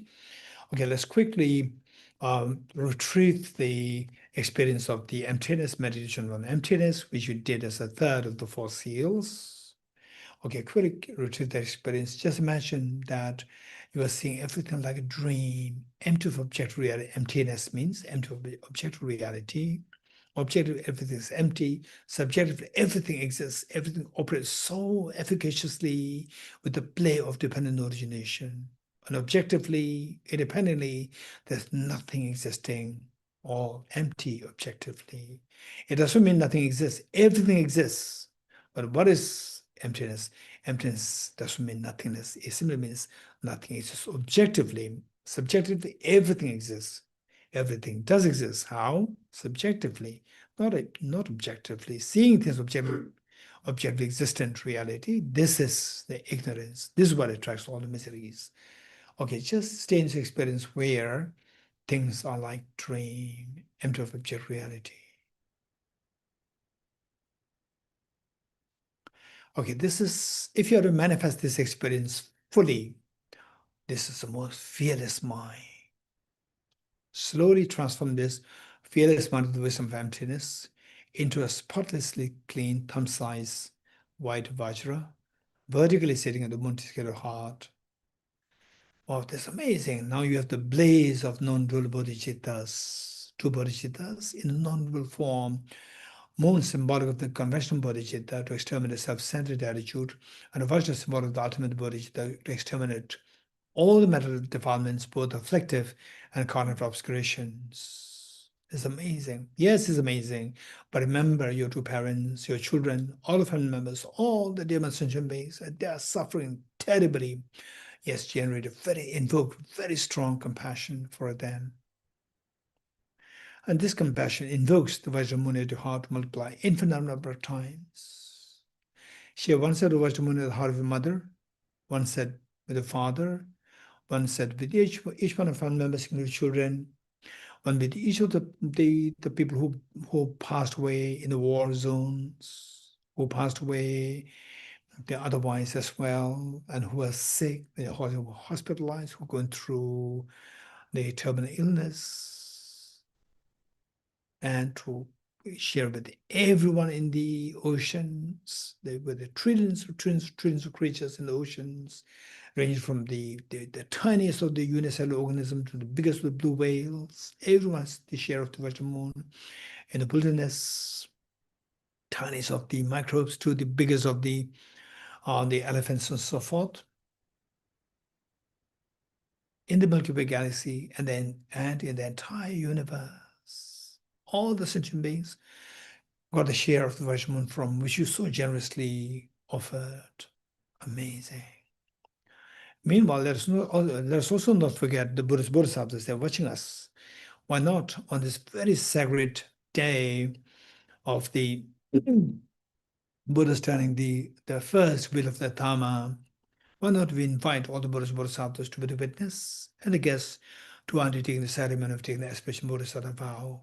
So as a gesture of making request to the Buddhist Bodhisattvas, they slowly stand up along with all their mother sentient beings to make 3 prostrations to all the Buddhist Bodhisattvas.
Okay, please take your seats, and if possible, sit on the right knees.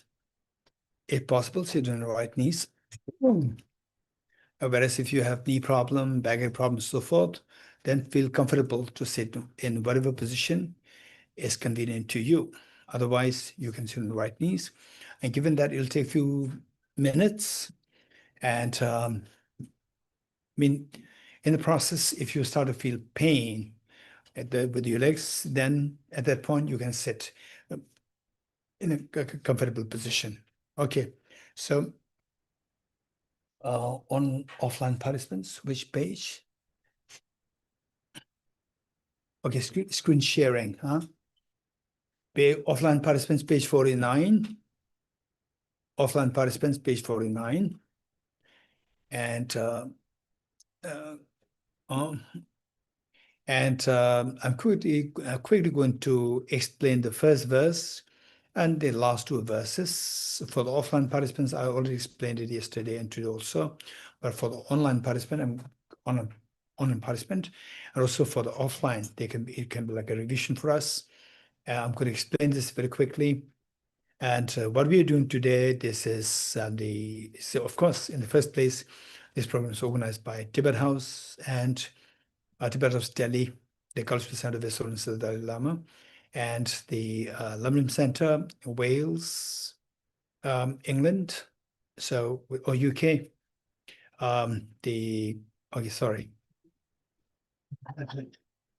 Lamrim Center, UK, Lamrim Center, Wales, UK.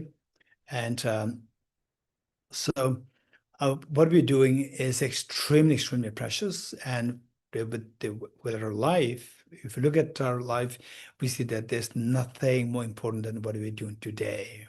So it's a journey of awakening the hidden treasure for you to stop all the painful tears and to expand your Eastern infinity for yourself and for all the other dear Mother sentient beings. There's nothing more important in the journey than this.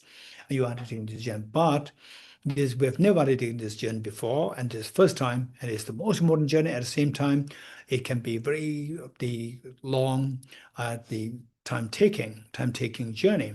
So it requires a great support, and the greatest of support that we can think of is the Triple Gem. So first line says, "I go for refuge to the Triple Gem." And then this journey involves a road, and the road if the road is blocked by the fallen trees, boulders, and so forth, we cannot undertake the journey. And this road is not external road, it's an internal road of your own mind. Your mind is the road. So this mind must be freed of the negativities. So the best way by which to do so is by confessing the negativities. Second line says, "I confess the negativities individually." Now the road is clear, but if the car does not have fuel, again, we cannot undertake this journey. This car is a metaphorical car. It's a car of your own mind. Your mind must be endowed with enormous amount of virtues and merits. And the best way by which you do so is that to rejoice in the virtues of yourself and others. Third line says, "I rejoice in the virtues of all the beings." Now that the road is clear and the car has enough fuel, what kind of journey are you going to undertake? The fourth line says, "I hold the precious Buddhahood in my heart." Okay, so let's recite wholeheartedly by contemplating on the meanings of the three verses together. I imagine that you are leading this practice, and all beings are joining us, particularly think of your parents, your children, and sick people who passed away. Just think of all these are joining us, and all the beings. I go for refuge to the Triple Gem. I confess the negativities individually. I rejoice in the virtues of all the beings. I hold the precious Buddha in my heart. I go for refuge and am enlightened to the Buddha, the Dharma, and the Supreme Sangha. I generate the mind of Bodhicitta to resolutely accomplish the aims of others myself. Having generated the mind of Supreme Enlightenment, I invite all sentient beings to be my guests and shall engage in the appealing to the excellence of enlightenment. May I become Buddha to benefit all sentient beings. I go for refuge to the Triple Gem. I confess the negativities individually. I rejoice in the virtues of all the beings. I hold the precious Buddhahood in my heart. I go for refuge and am enlightened to the Buddha, the Dharma, and Supreme Sangha. I generate the mind of Bodhicitta to resolutely accomplish the aims of others and myself. Having generated the mind of Supreme Enlightenment, I invite all sentient beings to be my guest and shall engage in appealing deeds of excellence of enlightenment. May I become Buddha for all sentient beings. I go for refuge to the Triple Gem. I confess the negativities individually. I rejoice in the virtues of all the beings. I hold the precious Buddha in my heart. I go for refuge and am enlightened to the Buddha, the Dharma, and the Supreme Sangha. I generate the mind of Bodhicitta to resolutely accomplish the aims of others myself. Having generated the mind of Supreme Enlightenment, I invite all sentient beings to be my guest and shall engage in the appealing deeds of excellence of enlightenment, may have become Buddha to benefit all sentient beings. Okay, the next two verses begin by invoking the blessings of the Gurus, Buddhas, and Bodhisattvas to be here to us. And the first verse is we wonder whether or not there is someone who succeeded to complete this journey of enlightenment for the benefit of yourself and others. And browsing through the history book, we see that once upon a time there was a prince by the name Prince Siddhartha, and who succeeded in this journey, and to later to become the Buddha Shakyamuni. So how did he succeed in his journey? We see that he engaged in creating two factors. The first factor is the motivation is the factor, motivation Bodhicitta. He generated very strong Bodhicitta motivation with the making the enthusiasm, commitment to become Buddha for the benefit of sentient beings. And the second factor is in order to materialize this aspiration of the Bodhicitta, engage in the Bodhisattva practices, like the 6 perfections, the 4 perfections, making it 10 perfections. So if this is how he succeeded, then the second verse says, I will also then take the Buddha, Prince Siddhartha, as my role model, and I'll also follow his footsteps by creating the 2 factors and attain the Buddhahood for the benefit of myself and all demon sentient beings. Okay, let's say this 3 times together wholeheartedly. Gurus, Buddhas, and Bodhisattvas, please be here to me. Just as the previous Buddhas have generated the mind of Bodhicitta, and just as they successfully dwell in the Bodhisattva practices, likewise for the benefit of all sentient beings, I will generate the mind of Bodhicitta, and likewise shall I too successfully dwell in the Bodhisattva practices. Gurus, Buddhas, and Bodhisattvas, please be here to me. Just as the previous Buddhas have generated the mind of Bodhicitta, and just as they successfully dwell in the Bodhisattva practices, likewise for the benefit of all sentient beings, I will generate the mind of Bodhicitta, and likewise shall I too successfully dwell in the Bodhisattva practices. Gurus, Buddhas, and Bodhisattvas, please be here to me.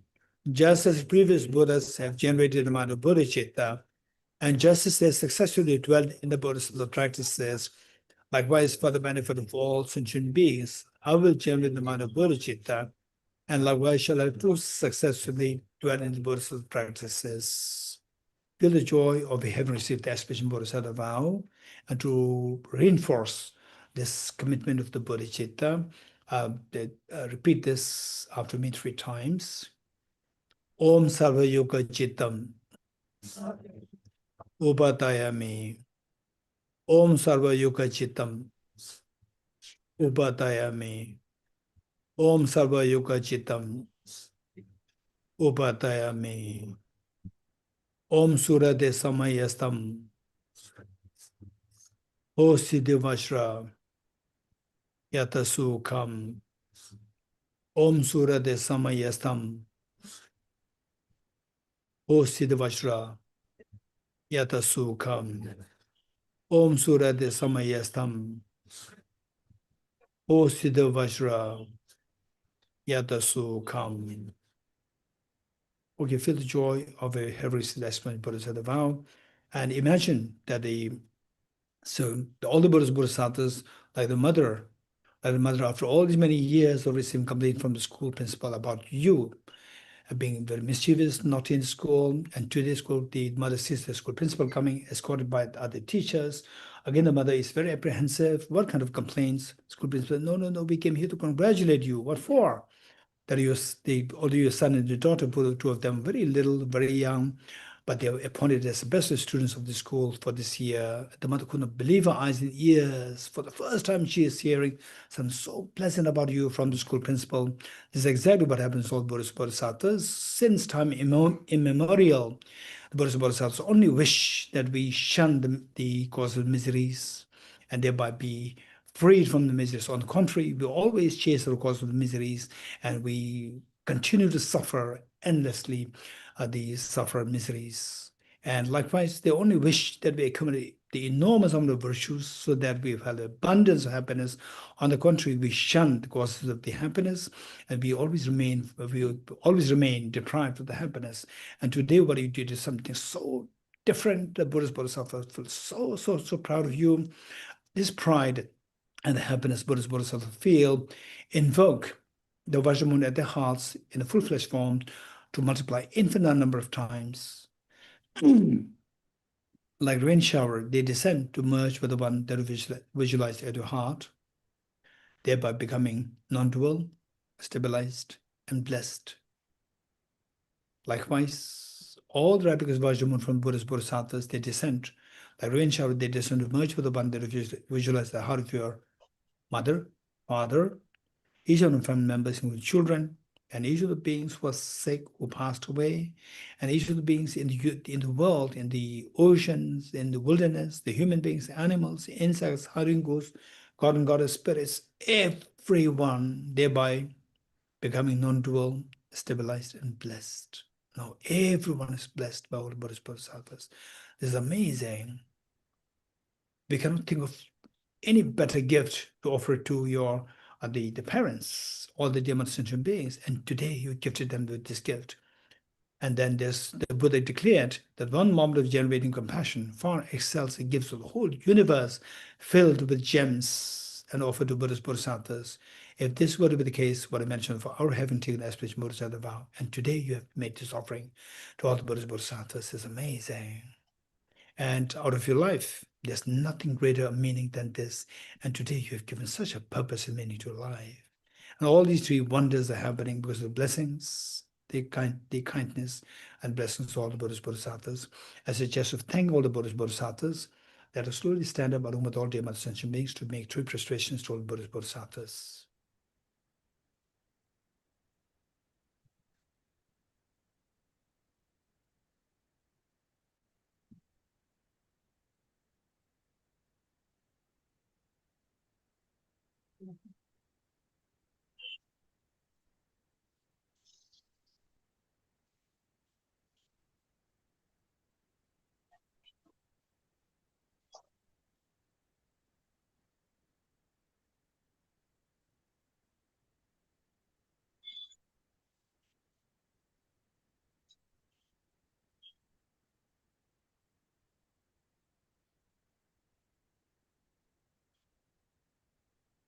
Okay, please take your seats.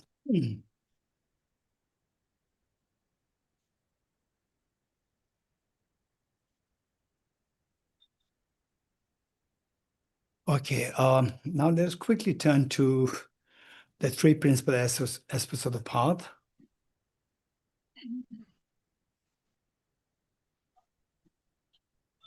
Page number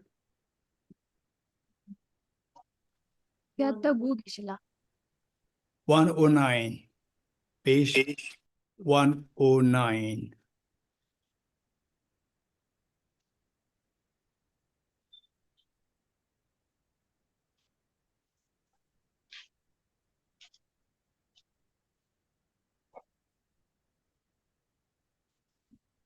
Okay.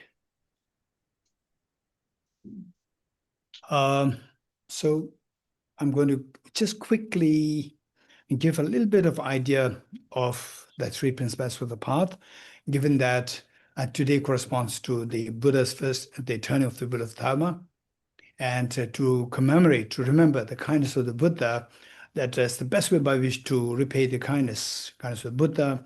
And today we have His Holiness the Dalai Lama, the living embodiment of the Buddha.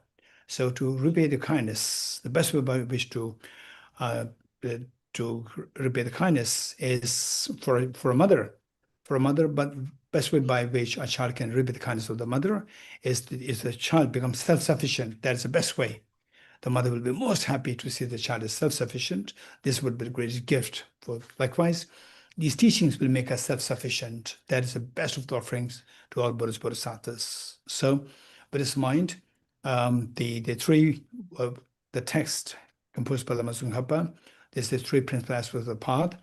For the Nalanda, the study group of Tibet House 2023.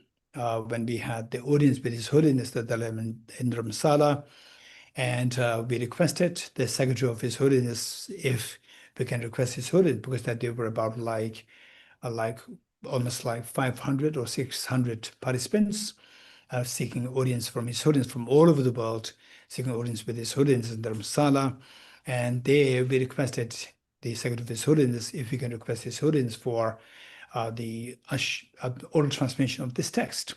then His Holiness has been extremely kind to the it's just the 14 verses, and to make it very short, quick for His Holiness, we chose this text.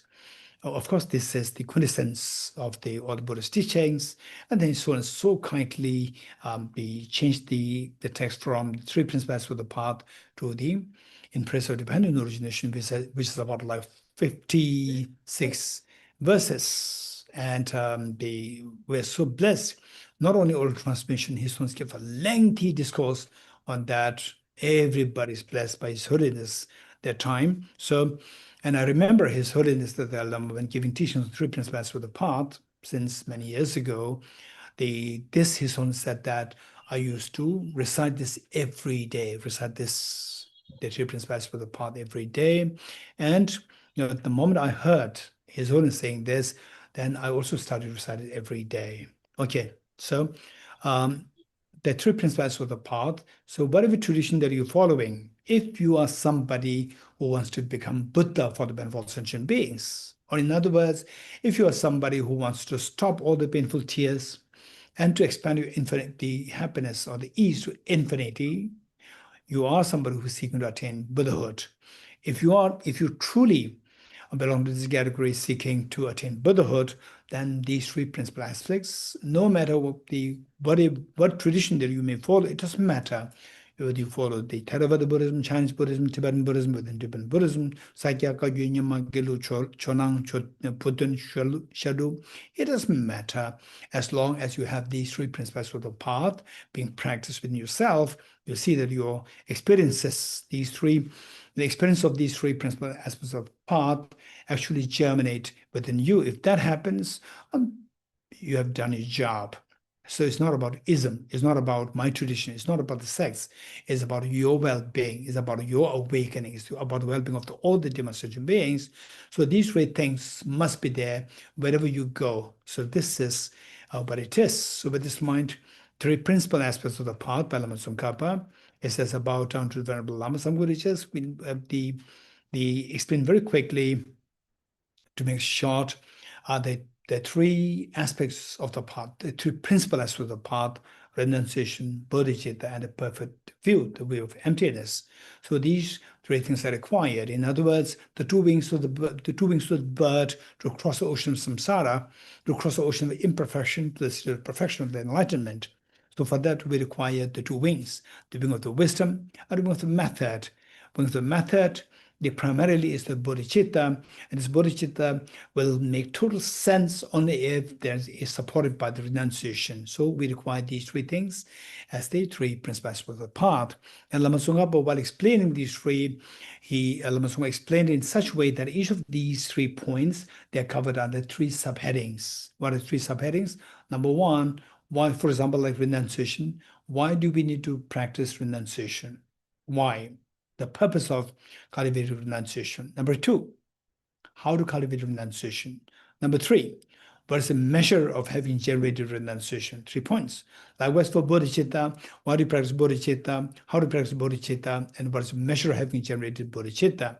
Likewise for the wisdom of emptiness. So, so I'm going to identify what is what as we read the text. So as I read the text, and you just listen to and identify the sections. Okay, it reads, I bow down to the Venerable Lamas. As well as I'm able, I'll explain the essence of all the teachings of the Buddha, the path praised by the Bodhisattvas, the conqueror's children, entrance for those who desire liberation. Listen with a clear mind, you fortunate ones who are not attached to the joys of cyclic existence. Joys of cyclic existence, that is the suffering change, or not deceived by the debate of the suffering change, and those who are wise enough to strive to make good use of leisure and opportunity of their precious human birth, and direct your minds to the path that pleases the Buddhas. So what pleases the Buddha is somebody who is seeking to get out of samsara, who's seeking to stop the painful tears for yourself and others. This is what pleases the Buddhas. Number 3, verse number 3, that is why renunciation is to be generated, the why or the purpose. Without pure renunciation, an end to attraction for the pleasures of cyclic existence is unattainable. One will constantly be ensnared by the pleasure of cyclic existence. The craving for existence also binds beings. Craving for samsara will bind the beings in samsara.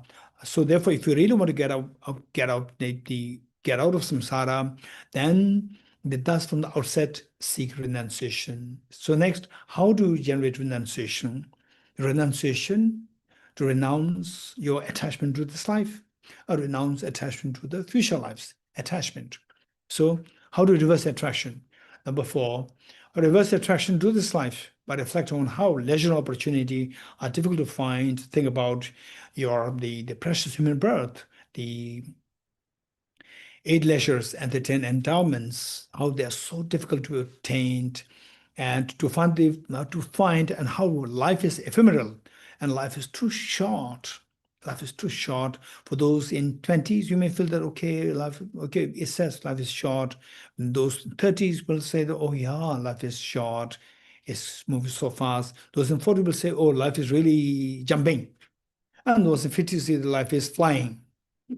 And then the 60s, what is life? It's just like a split of a second. This is what, our perspective changes as we grow older. So Lama says that life is ephemeral and without span, and reverse attraction to the future lives, attraction meaning attachment to the future lives, by repeatedly think of the infallibility of karmas and effects and the miseries of samsara, overall miseries. We think of the overall miseries. You may take birth in the realm of the god and goddesses, and once the karma exhausts, again you will be thrown back into the suffering of the animals, hungry ghosts, helping, and so forth. Then number 5, the measure of having generated renunciation. If you practice like what Lama Tsongkhapa taught, how will I know that I've generated renunciation? What is the measure of having generated renunciation? It says, contemplating thus, when for an instant you do not admire the splendors of cyclic existence and remain intent on liberation, on nirvana, on getting out of samsara, day and night, renunciation is born in you then. Next, bodhicitta. Why do you practice bodhicitta? Number 6, renunciation, if not tempered by pure-minded bodhicitta, however, will not bring forth the perfect bliss of unsurpassed enlightenment. But simply by renunciation without the bodhicitta, at the most you can have your painful tears can be stopped, but the ease cannot be expanded to infinity. So if you really want to expand the ease to infinity, with the full awakening, full enlightenment on top of stopping all the painful tears, then the bodhicitta is must. Number 6, renunciation, if not tempered by the pure-minded bodhicitta, however, will not bring forth the perfect bliss of unsurpassed enlightenment. Therefore, the wise ones generate the excellent mind of bodhicitta. Okay, next, how to practice bodhicitta? Of course, there are 2 methods, and Lama Tsongkhapa summarized the 2 methods in the form of, the 2 methods primarily to cultivate the sense of affinity and affection unto the beings. Once you build this affection, the enormous affection to all the beings, then seeing the plight of the sentient beings, how they're suffering, then the affection will turn into compassion, and compassion will make you to take the responsibility of the altruism, and then with the altruism will make you to offer enlightenment, Buddhahood, to benefit, to protect all the beings. So, number 7, swept up in the current of the 4 powerful rivers. So 4 powerful rivers are referred to as the attachment to the desire realm, and the aversion, and then the ignorance, and the wrong view. So these 4 are seen as the 4 powerful rivers. Type of strong bonds of karma, so hard to undo, caught in the iron net of self-grasping, completely enveloped by the darkness of ignorance, born in boundless cyclic existence, ceaselessly tormented by the 3 miseries. Thinking of your mothers in this condition, generate the supreme amount of bodhicitta. Okay, then the measure of having generated bodhicitta, you have to apply it. You have to take it from the renunciation, what is said in the context of the renunciation. You can just extrapolate it to the bodhicitta. In other words, say for the renunciation, verse number 5, it says, contemplating thus, when for an instant you do not admire the splendors of cyclic existence and remain intent on liberation. Instead of that, remain intent on Buddhahood. Day and night, Bodhicitta is born in you then. So this is how we have to shift from the measure of having generated renunciation to having generated Bodhicitta. The next, wisdom. Verse number 9, why to cultivate the wisdom of emptiness? Although you train in renunciation and the mind of bodhicitta, without wisdom that realizes ultimate reality, you cannot cut the root of cyclic existence. So the wisdom of emptiness is the only liberating path. Only liberating path. In the absence of this, no matter what kind of practice that they do about the Tantra, Vajrayana, and in the Kundalini and so forth, whatever you do, it will not liberate you from samsara. You will be continuously bound by samsara. This is the only liberating path. So the wise people will make sure that you have this wisdom, driven by bodhicitta, then you add to these the Vajrayana, then it becomes a very powerful practice. Otherwise, it's just creating it's a self-deception. In the absence of wisdom, emptiness, in the absence of bodhicitta, and trying to practice the Vajrayana and all these dream yoga and so forth, this is just a self-deception. So, which is why we need the wisdom. It says, although you train in renunciation and the mind of bodhicitta, likewise, done Vajrayana and so forth, without wisdom that realizes ultimate reality, you cannot cut the root of cyclic existence, samsara. Therefore, strive to understand dependent arising. Start to understand emptiness, complemented by dependent arising. Because in the absence of dependent arising, just by emptiness, it can take us to nihilism. Dependent arising, in the absence of emptiness, it can take us to absolutism. So two extremes. To make sure that the two extremes are avoided, to follow the middle way, the emptiness should be sought in is a collaboration, or with seeing dependent origination as its concomitant factor. Number 10, one who sees the infallible cause and effect of all phenomena. So what is mark? So how to practice emptiness? One who sees the infallible cause and effect. This is a cause and effect dependent origination of all phenomena, samsara, nirvana.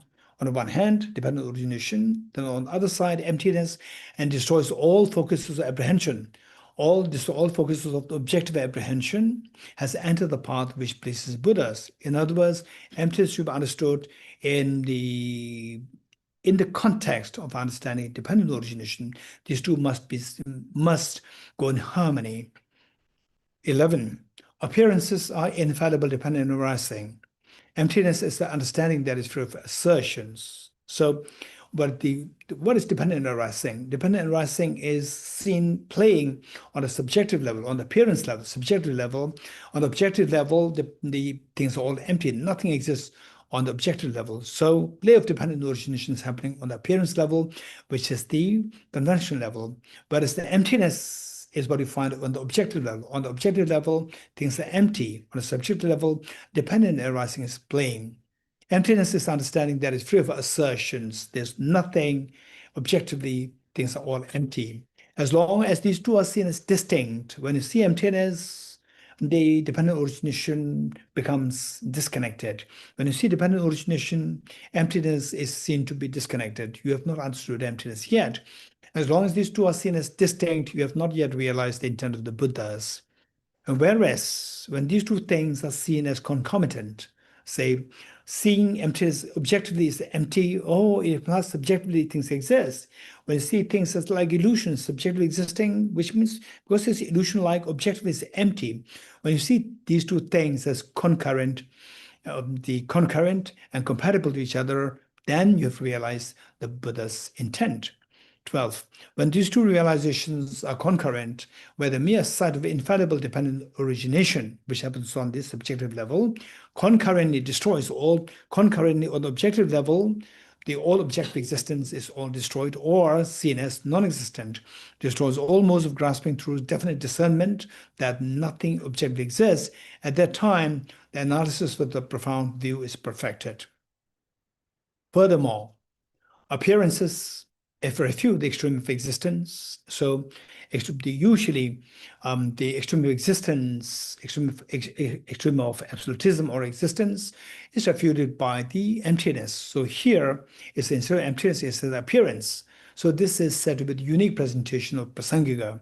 So appearances refute the extreme of existence, and emptiness refutes the extreme of non-existence, which means nihilism. Otherwise, usually dependent origination refutes the extreme of non-existence or nihilism. So here is the unique presentation of Prasangika. When I understand that emptiness arises, so what actually exists, objectively what exists, is nothing there, this empty. But because objective is empty, therefore it leaves room for the subjective to arise. Subjectively things arise. When I understand the emptiness, objectively empty, it arises in the form of cause and effect on the subjective level. You are not captivated by the view of the extremes. Okay, so with this, we conclude the three principles of the path.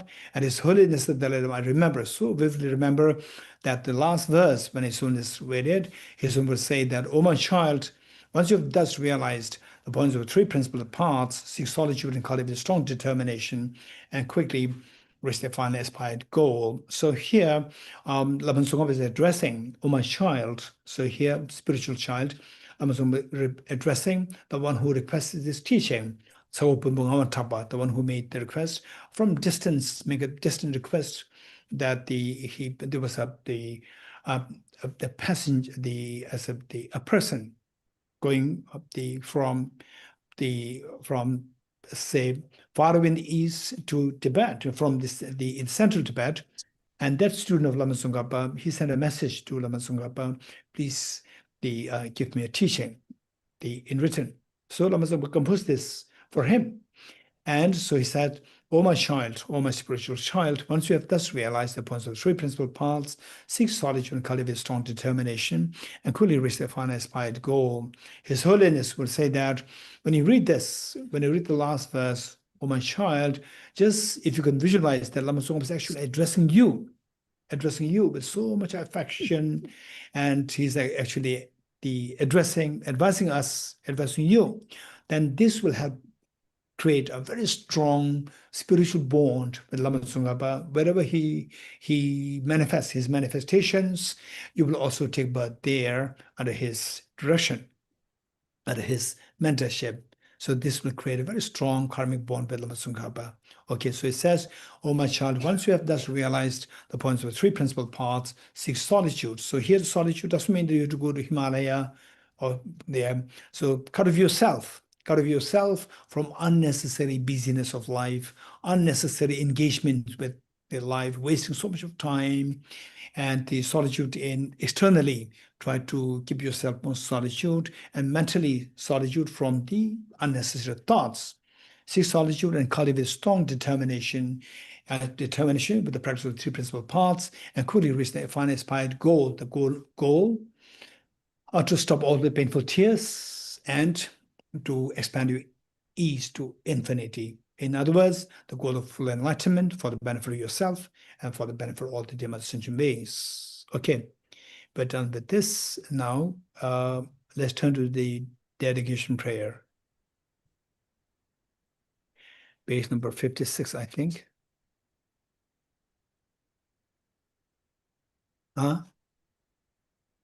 Page number 55. Thank you. Page number 55.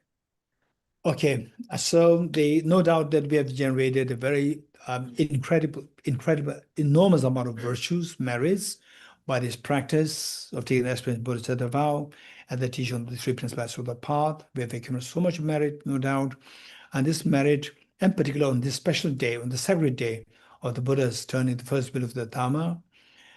So all the merits that we've gathered, let's dedicate that for the long life of His Holiness the Dalai Lama, so that the whole universe will continue to get blessings from His Holiness the Dalai Lama, so that our mind stream will be blessed to feel the universal compassion instead of anger and the jealousy and exclusivity and so forth. Instead, to feel the harmony, the spirit of sisterhood, brotherhood, and the spirit of the compassion. And let us also dedicate merits thus gathered, that the great Tibetan martyr Mr.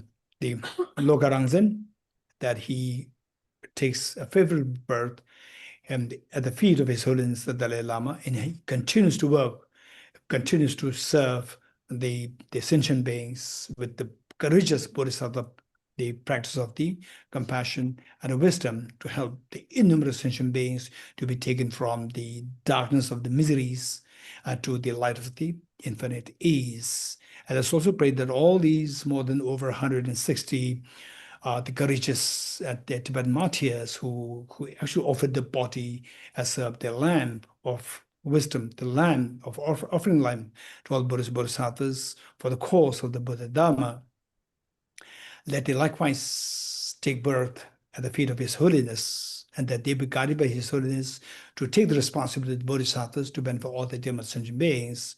And let's also take make the prayer that all these learning centers of the different traditions, Theravada Buddhism, Chinese Buddhism, Tibetan Buddhism, within Tibetan Buddhism, Sakyaka, Gyunyama, Gelug, Potun, Shalu, and the Chonang, all these traditions, all these Sangha members who are responsible in uplifting the Buddhist traditions, may they have a very good health, and that be able to they succeed in the practice of the studies, contemplation, meditation, so that each one of them they become the beacon of the wisdom and compassion to shine the whole universe with the infinite ease, with the suffering nullified to zero.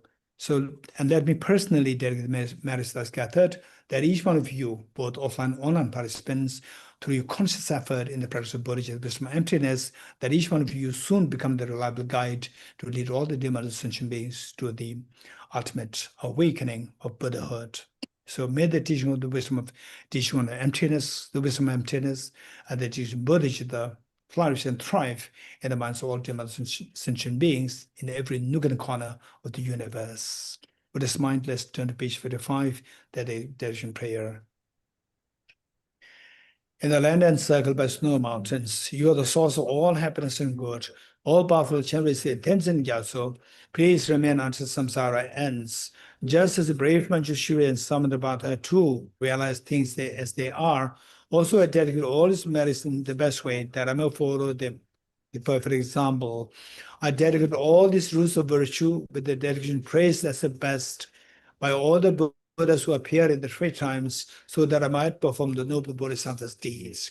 I dedicate the merit thus gathered towards the realization of the deeds and the prayers of Buddhas and Bodhisattvas of the three times, doctrine, scripture, and insight. May in all lives this merit never separated from the four wheels of the Mahayana vehicle and accomplish all the stages of the path, renunciation, bodhicitta, perfect in the two stages. Having dispelled all inner and outer obstacles and downfalls, such as poverty, despair, oppression, cruelty, epidemics, and natural disasters due to environmental degradation, may all beings forever enjoy this glory of peace and happiness. Inspired by wisdom and compassion, today in the Buddha's presence, I generate the mind of full awakening for the benefit of all sentient beings. May I spend day and night carefully reflecting about what means can enhance his teaching, achieved by the Supreme Savior, to restrain his efforts over countless eons. From my two collections, vast space that I've amassed from working with effort in this practice for a great length of time, may I become the chief leading Buddha for all those whose minds wisdom eyes blinded by ignorance. Okay, praise to Buddha Shakyamuni 3 times. Ageto je shagere so chon shenge me to dege ponjombo sergedumbo tabo jebe go shage gebo jala chaselo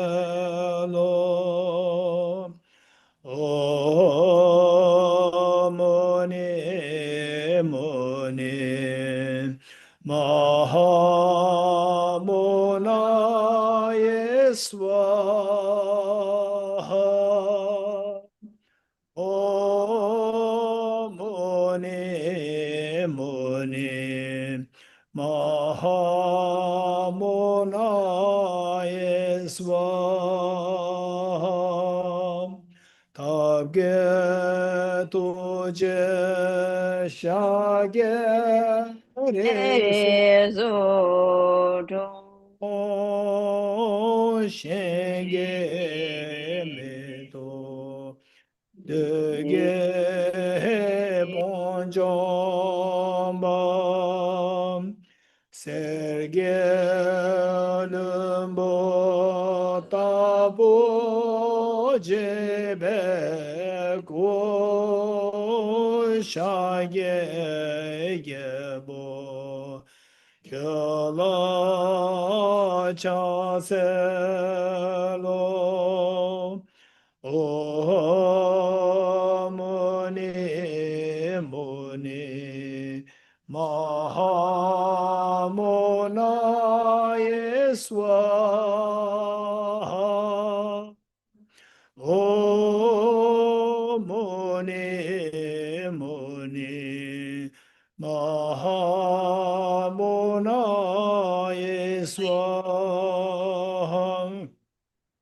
Tabge tuje shage riso chon shenge medo dege ponjomba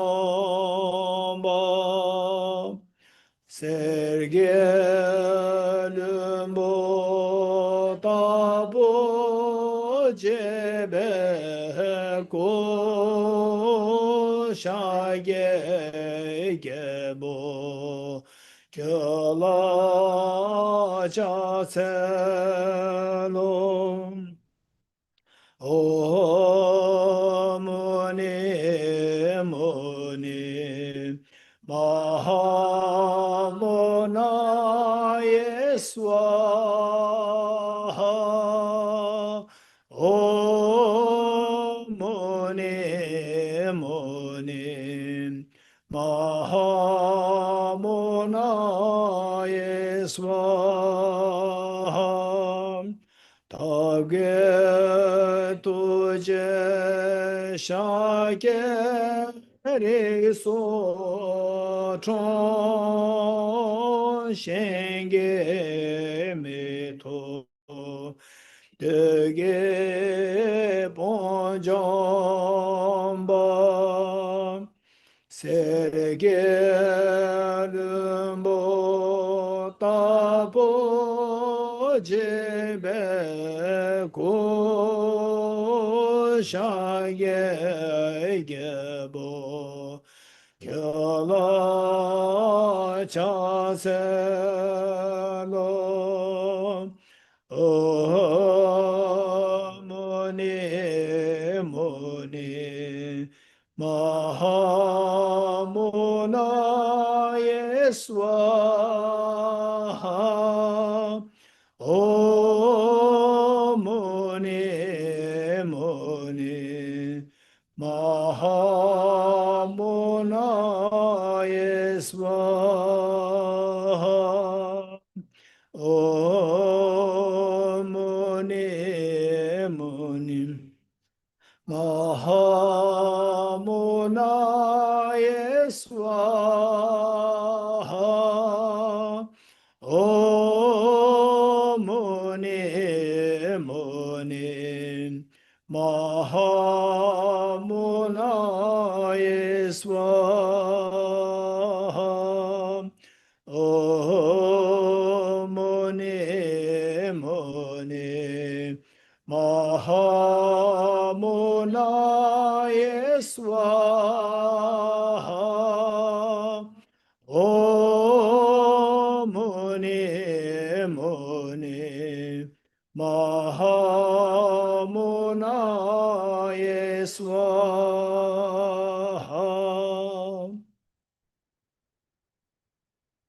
Okay, thank you, all of you, all the participants, both offline and online. Yeah, just wait.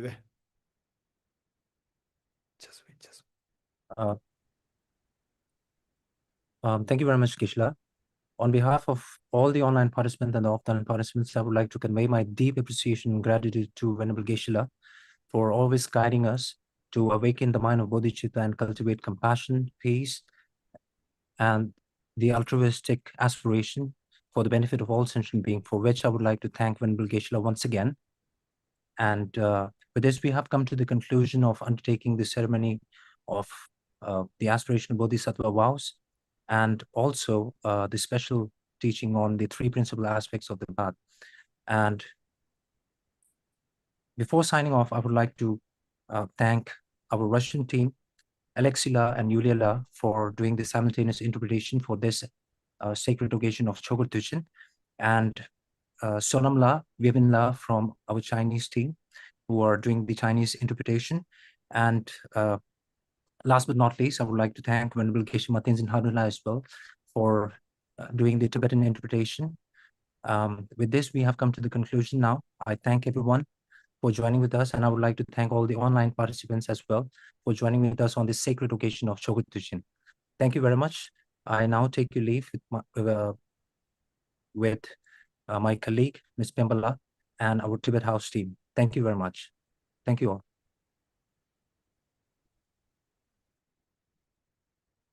Thank you, Geshe. Thank you, Geshe. Thank you, Tibet team, Tibet House team. Thank you, Geshe. Geshe-la, thank you, Tibet House. Thank you, Geshe-la, everyone. thank you, Tibet House. Thank you, Dharma brothers and sisters. Thank you, Tibet House. Благодарю, Geshe-la, благодарю, Алексей, за перевод. Благодарю Тибетский дом за организацию. Спасибо. Благодарю всех братьев и сестер. Geshe-la, thank you, Tibet House. Thank you, everyone. Thank you, everyone. Спасибо большое. Thank you. Thank you very much. Tawon nabalangi sama kadinche chura sama lo kadinche Geshe-la kadinche kadinla la lewache Geshe-la Buddhism betemasho tugi gongshi thada dushu Geshe-la kadinche jonna nyodu je mendishu kadinche chura nabalangi kadinche jonna nyodu. Thank you very much, everybody. Thank you. Thank you. I rejoice you all. Thank you. Thank you,